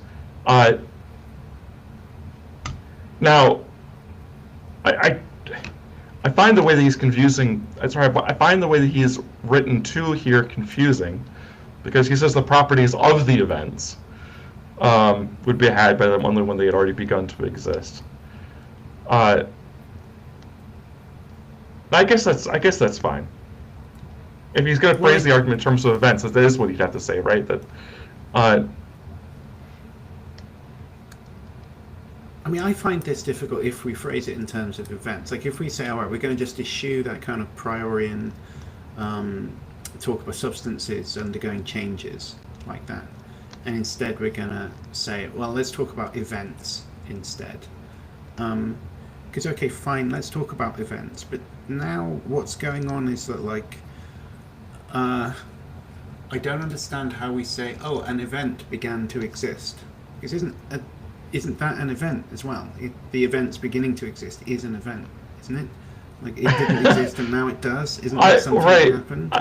Right. I find that confusing, but if I was going to suggest a way to him to rephrase the argument, and perhaps you wouldn't like this, I don't know, but I would suggest reframing it as the event beginning. And then there's a question at which the event happens or something. Yeah, right. So an event beginning to exist might be a kind of paraphrase for the time at which the event starts. Right, that an event is something that's sort of temporally delimited, and then because it has this finite extension of the earlier than direction, it, in his sense, begins to exist.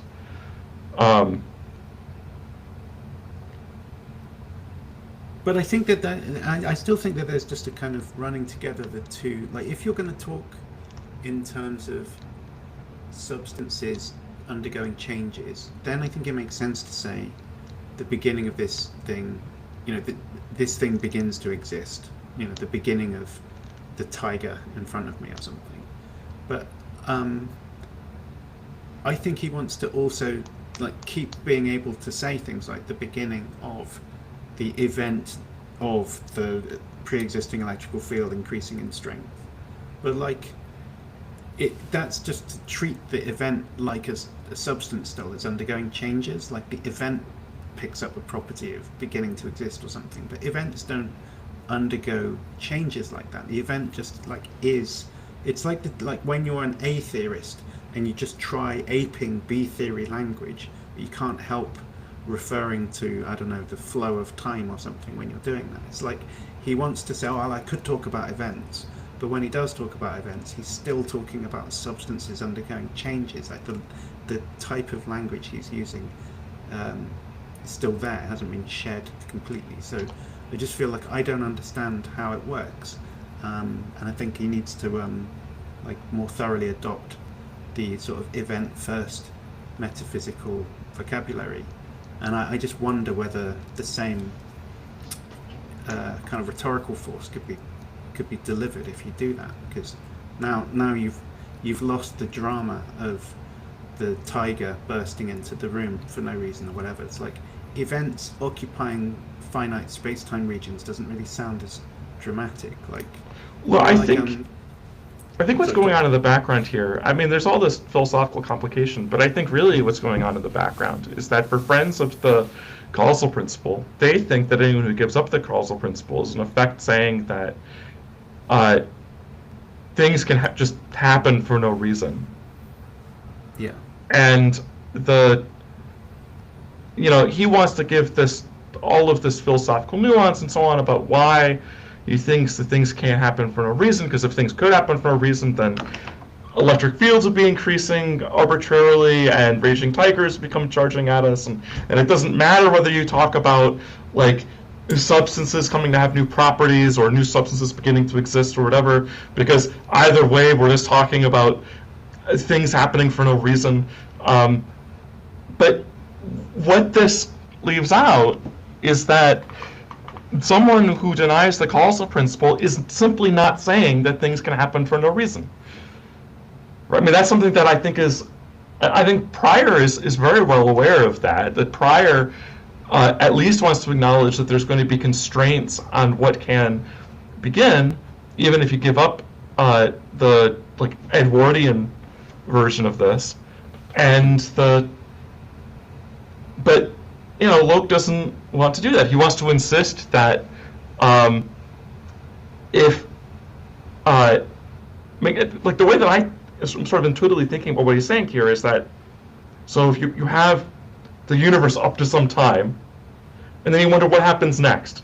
Does an already existing thing come in a new property? Do new things begin to exist? Whatever. If things can happen for no reason, well, then just anything could be the further continuation along the timeline. But if you're attracted to the view that, actually, there's all kinds of things that constrain what happens, and in fact, you can have full-blown, very hardcore determinism without causation, like a neo-Russellian might think, like I might think, then it's just not going to be attractive to say. It's not going to make sense for someone to say, haven't you given up the idea that things need reasons for their occurrence? Right? I mean, it's like I didn't give that up. I think that things do happen for reasons. I think the reasons for which things happen are the laws of physics, and that's the end of the story for me. He wants to say, for reasons that I can't quite grasp, that can't be the end of the story, right? But anyway, I think that's the sort of the background picture of what's going on in this particular example, where he's imagining that you have the timeline up to a point, you have the event that comes immediately after, and then what comes immediately after, on his view, would just be arbitrary. Whether you're talking about a substance coming to have a new property or a new substance coming into existence. Yeah. All right, it's getting on. I've just realised what time it is. So, in interest of time, let's quickly zoom to the bit where he tries to say the thing about why he's... So he changes the Edwards argument, at least as Craig puts it, by going that it should have would instead of could. And as far as I can see, I haven't, you can see there's a lot of this. So I can't say that I've combed through it in every detail. But I think this is where he spends the most time explaining why he's done that. Back to the first form of the modus tollens argument, that's the Edwards argument. Skeptics might object by claiming that my argument only shows that if the initial state of reality began to exist uncaused, other entities could also begin to exist uncaused. It does not show that they would also begin to exist uncaused. Now, I think I find it really hard. So, in like would isn't generally in modal logic treated as a kind of like an operator that you just prefix formulas to. Like there are subjunctive conditionals like counterfactuals, but they're conditionals where both antecedent and consequent are treated subjunctively. So it's like you've got like a material condition would say like if A then B. The subjunctive condition would say, were it the case that A, then it would be the case that B. So both the antecedent and the consequent are like treated in the subjunctive mood. But you know, it's not, you don't really get an operator that like, you know, it would be that P. Like that's not a modal operator that I mean, maybe someone somewhere has written a sort of logic with that in, but your standard modal logic textbook, if you open it up and look at the operators, you won't find would as one of the operators in there. So divorced from its setting in like subjunctive conditionals, which do have like, you know, vast loads of people talking about how to understand them, I've just never seen anyone just on its own treat like would as a sort of monadic operator akin to could in that sense. I might be overthinking this, but what do you think? I mean, I think so there's the two different, and maybe I'm just losing track of what you're saying, but in the like Lewis-Stellmacher semantics, right? There's the two different conditional operators. Quite right that they're not, neither is monadic, right? So but aren't those, maybe I'm misremembering this, but aren't those two could and would? There's box arrow, yeah, okay, which is true. Yeah. would, and then diamond arrow, isn't that could? Yeah, so then the difference there is just that like it's like saying that's right. The strong version of the subjunctive is saying in all of the antecedent worlds the consequent is true. And right. The weak one is saying in some antecedent worlds the consequent is true. Yeah, and then in my paper, the way that I thought about this was that, well, the former can't possibly be the right thing to say. So the latter is like the obviously right way to frame this, right? But apparently Locke disagrees with what I've just said. So right, but then so like if that's how we're understanding it, then but the point is that like Craig was saying, if the universe could begin to exist, or if it's possible that the universe begins to exist without a cause, then it would be possible for a tiger to, or root beer or Beethoven to and then but that's just could, right? Like so in other words, the idea is that go to all the nearest possible worlds where the things begin without causes. Then in some of those worlds, not all of them, there are raging tigers that pop into existence out of the void. Yeah. And then that's Craig's version. Locke's version, as far as I understand it, and maybe I'm screwing something up, but I think that Locke would have to say that go to all the nearest possible worlds where things begin to exist without causes. Then in all of those worlds, there are like raging tigers and whatever else that pop into existence out of the void. Right. And then that just seems utterly crazy. I mean, like there's no modal theory that I'm aware of in which something like that could possibly be true. Right? I mean, it just take like a very standard one, like David Lewis's modal theory. Sure, there are possible worlds in Lewis's account where things begin to exist without causes, and presumably worlds where raging tigers pop into existence out of the void. Very distant possible worlds where that's true. So that's like on Lewis's conception, those are like genuine possibilities. But it's not going to be that in every single one of the worlds where the first thing is true, the second is also true, right? Like that's the part that I just don't understand how anyone could think that.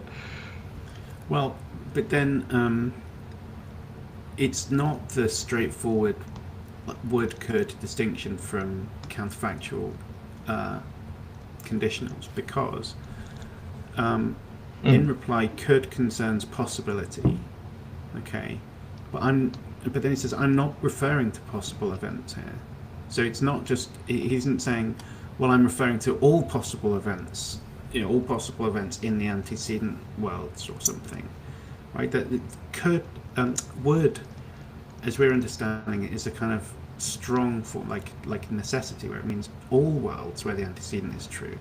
Right. Or at least all the nearest worlds or something. Yeah. Rather, I'm referring to actual events. An argument, there would be no difference between where beginning to exist uncaused is concerned if one of them begins to uncaused. But wouldn't it actually, it's like even, so maybe it's in between in modal strength, where like possibility is like the weakest, actuality sort of says what's happening right here, and then necessity like quantifies over all the worlds or something. It would isn't what people use to track the actual world. Right. That's right. So, but maybe,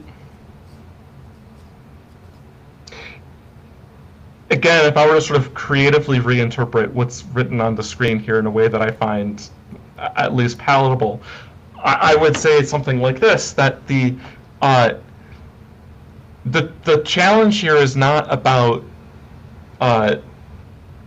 what happens modally, right? Like what the issue should really be about, I think, about explanation, right? Like I find something like this to be a kind of a more palatable charge. So that if you were to say, hey, if things could begin without a cause, then because there'd just be no difference between these two cases, what would explain why we get one and not the other? Like that sounds like a good sort of juicy, substantive philosophical problem that might be worth thinking about.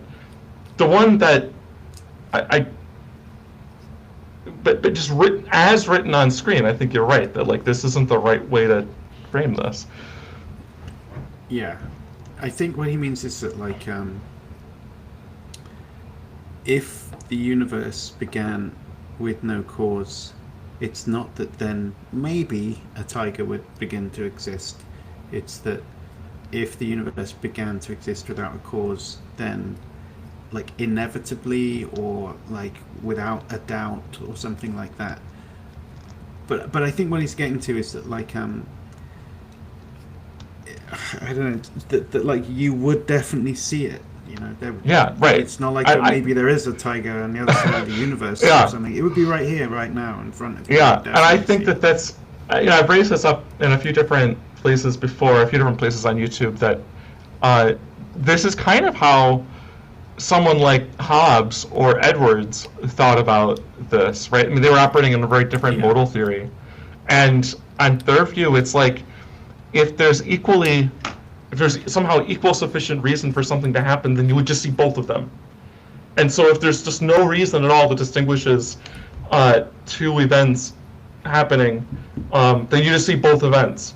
And for Edwards and Hobbes, this is a lot of work because they think that, well, such a thing like that would be just literally contradictory, right? If for instance a ball could turn left without a cause, but it could equally turn right without a cause, then it would turn both left and right. But that's a contradiction, they would say, right? And so, and in various places, like Hobbes says precisely those kinds of examples about motion. But today, we're working with all the standard modal theories that I'm aware of today that people find in some way plausible or palatable are going to be modal theories under which it's just not true that if there's equal reason for two things to happen, then both would happen. Yeah, that's right. And I don't. In fact, part of the difficulty of doing the history is like, why did anyone in history think that? And why did Hobbes and Edwards find that palatable? I think it's something to do with the fact that we're thinking about free will a lot. But because it sounds almost like these like beard and ass type cases, once you put it in terms of there being equal reason to either side and so on. But otherwise, I have a very difficult time understanding why anyone would find that palatable to say or convincing. Maybe it's true in the logical and mathematical modalities where, you know, when the premises are true and it entails, you know, some premises entail P, also those same premises entail Q. Well, they just both then entails P and Q as well, right? Something like that. But if anything, I could see why Hobbes might think. Yeah, I could see why like someone in the early modern period who's going to draw together like entailment and necessitation very closely together would think that, well, if you have equal sufficient reason to both sides, then what that's going to mean is that somehow like the antecedent conditions just necessitate both.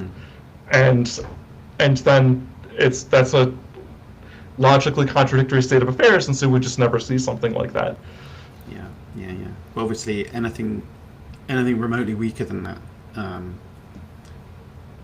does seem to be less plausible. Okay, I think I'm probably at the end of my concentration span for right now. And maybe we just sort of see if there's any chat. Sure. Going on. If anyone's got a question whilst I'm still awake, whilst I'm looking through, pop it in now. I mean, it's still pretty early in the States, so. Well, I think if I could probably leave without stopping the broadcast, to be fair. Well, I said it's not late. It's 6 p.m. and so at some point I need to go home from campus. But yeah, if people have questions they want to put into the chat that we could answer quickly. That. All right, let me have a look. What have we got?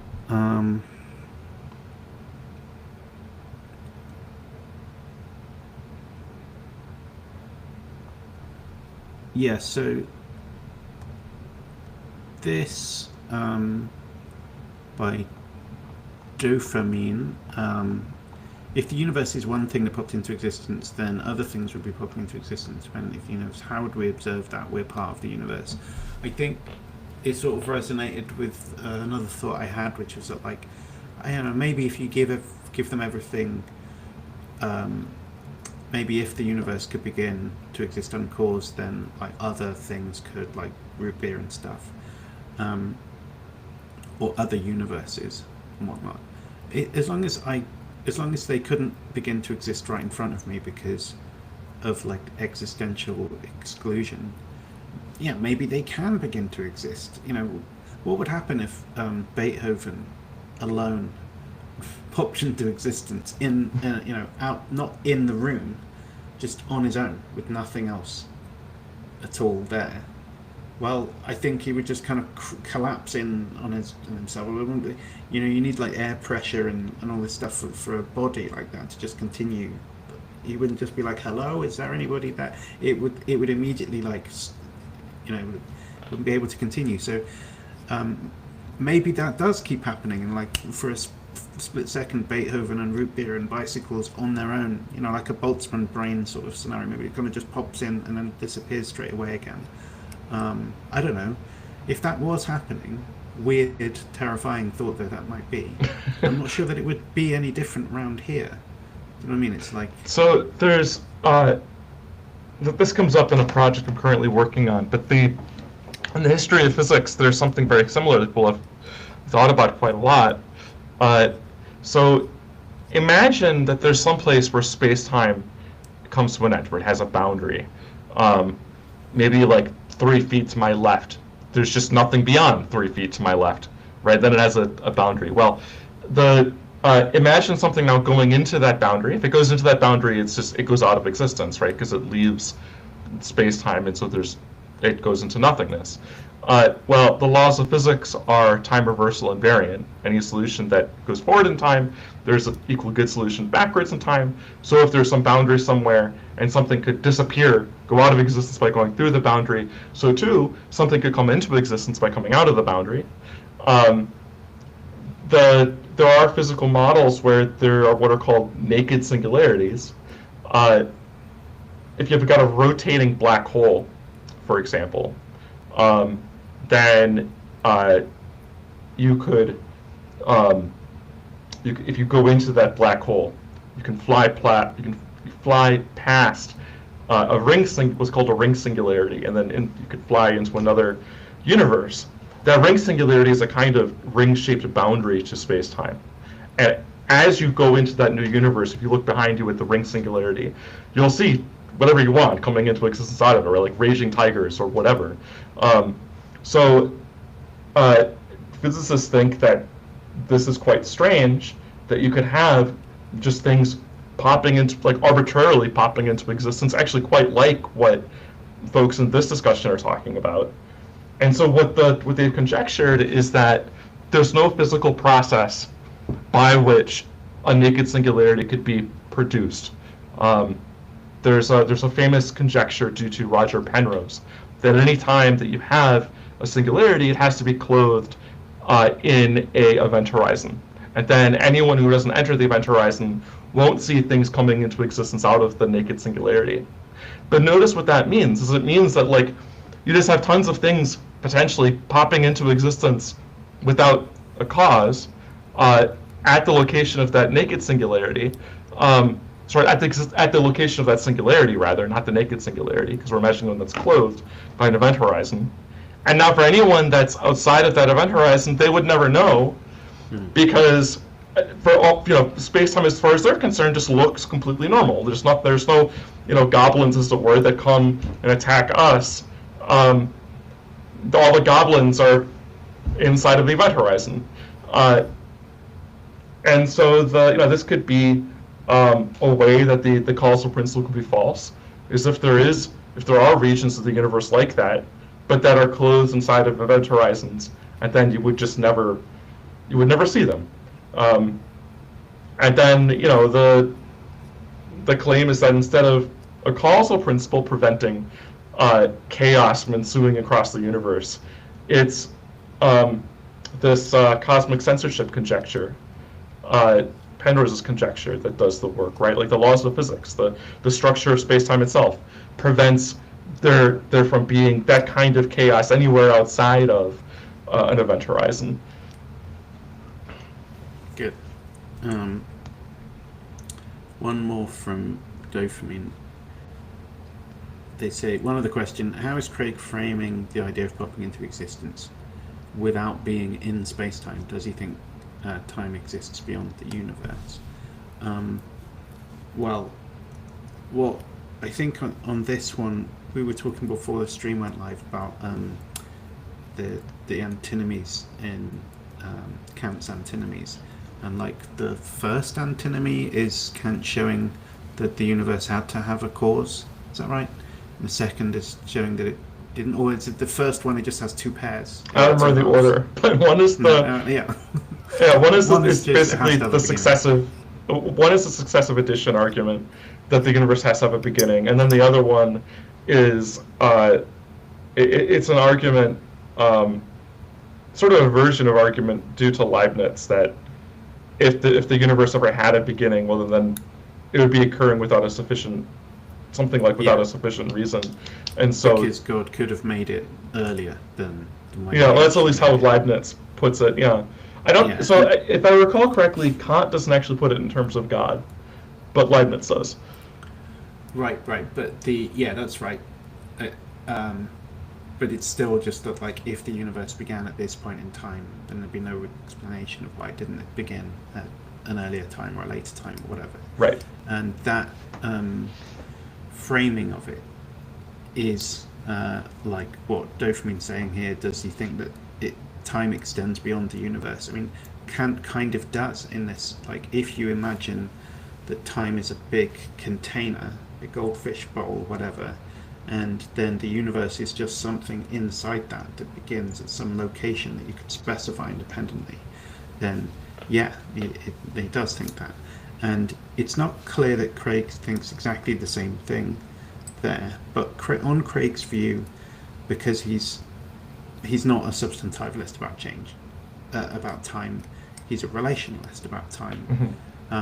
But what he actually says is that God has an initial timeless state, and then a sort of subsequent temporal state, right? That's right. Not afterwards. But what's going on is that he actually gives this analogy of it's a bit like someone sat still in a chair from eternity past, and then at some point decides to stand up out of the chair, and that first motion is when time begins or whatever.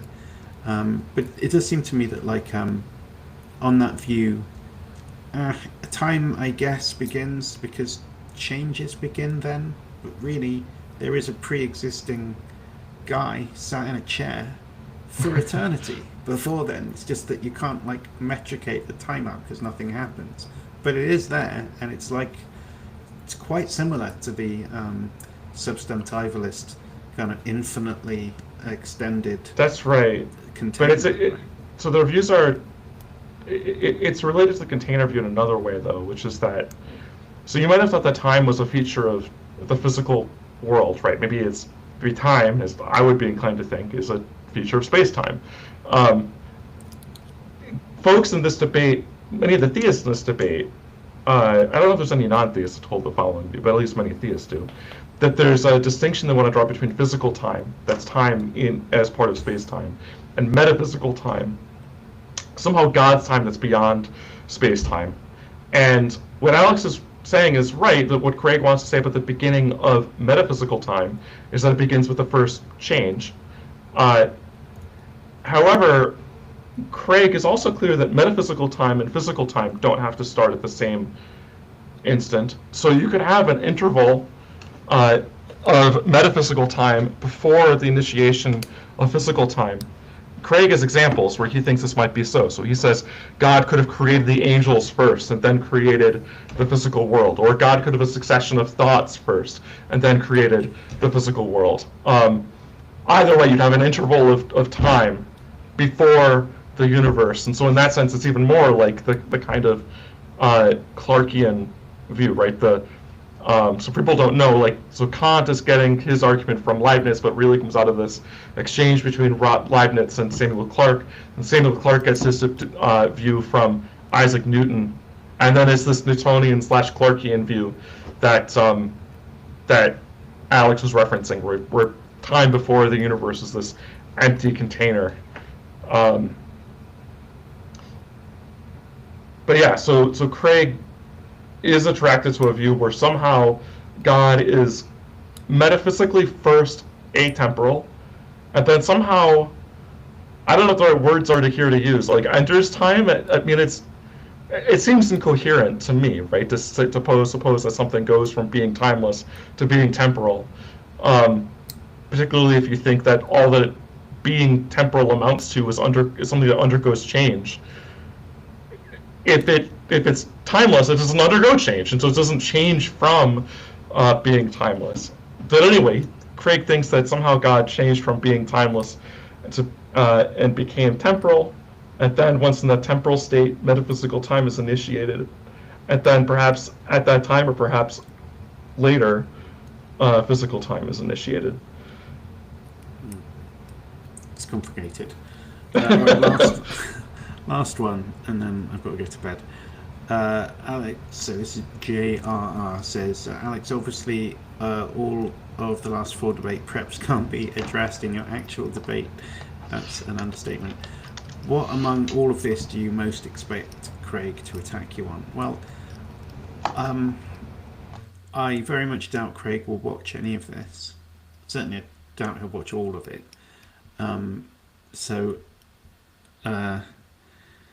I don't think he will attack me on these things in particular. What I think will happen is that Craig will say the same things he always says about the causal premise, because he's spent 40 years saying the same things about it, and to my knowledge he hasn't written anything on the Kalam since like 2018. So if he's got new views, he's keeping them pretty close to his chest. I just think he's doing other stuff and thinking about other things. I think what's going on is that his Systematic Theology Volume 2 Part B, I think it is coming out in, well, spring this now basically. And the reason Craig's in town doing not just this debate but other things as well is because it's part of a book tour. Basically it's a promotional stuff for this. And while I am interested in what's in this part of the Systematic Theology, because it will be stuff to do with the Kalam, the promotional material indicates that the whole book is about 300 pages and it covers a bunch of other stuff as well as the Kalam. So that means that it's shorter than his previous stuff. So I guess this is a long way of saying I'm not expecting that much new. So yeah, I think the point of these debate preps is not really to prep for the debate. The point of the debate preps is to write a book at the end, basically. So I don't really care what he says in the debate unless I get spanked and humiliated, whatever. Even if that happens, I think I'd still write the book afterwards.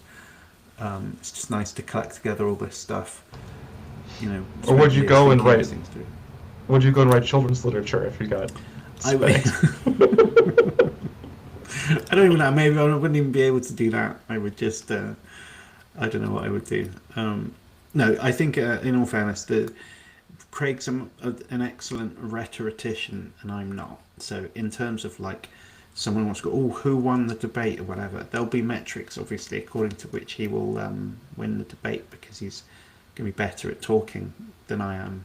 And so that's why in some sense I don't really care too much about what happens there, because I think what's more interesting to me is like trying to understand these arguments more. And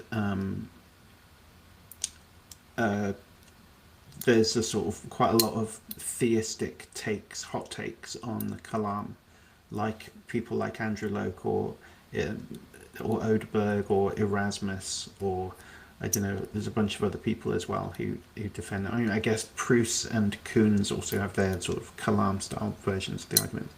And aside from Wes Morriston, who's been in the trenches for like 40 years fighting with Craig over it, and Graham Oppie, there's not that many like sustained long engagements from philosophers on the other side of the fence on this. So it almost feels like we've been doing a lot of work, me, you, Joe, Troy, I guess I'm forgetting other people as well, but there's a bunch of us who've been like new atheist critics of the Kalam have come up recently, but still feel like there's a bit of a gap in the market for a book. Well, novel atheist critics, but not new atheist critics. Yeah. Nouveau or something. We need a different term for it. That's right. Yeah. All right, good. Mackie the next generation. Yeah.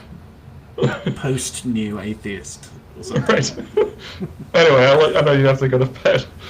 Yeah, cool. All right, thanks very much. And I guess I probably should have said this about an hour and a half ago, but like and subscribe, whatever, blah, blah, blah, put a comment in, shit like that. All right, cool. Nice one. Thanks, Dan, for coming on. Yep, absolutely.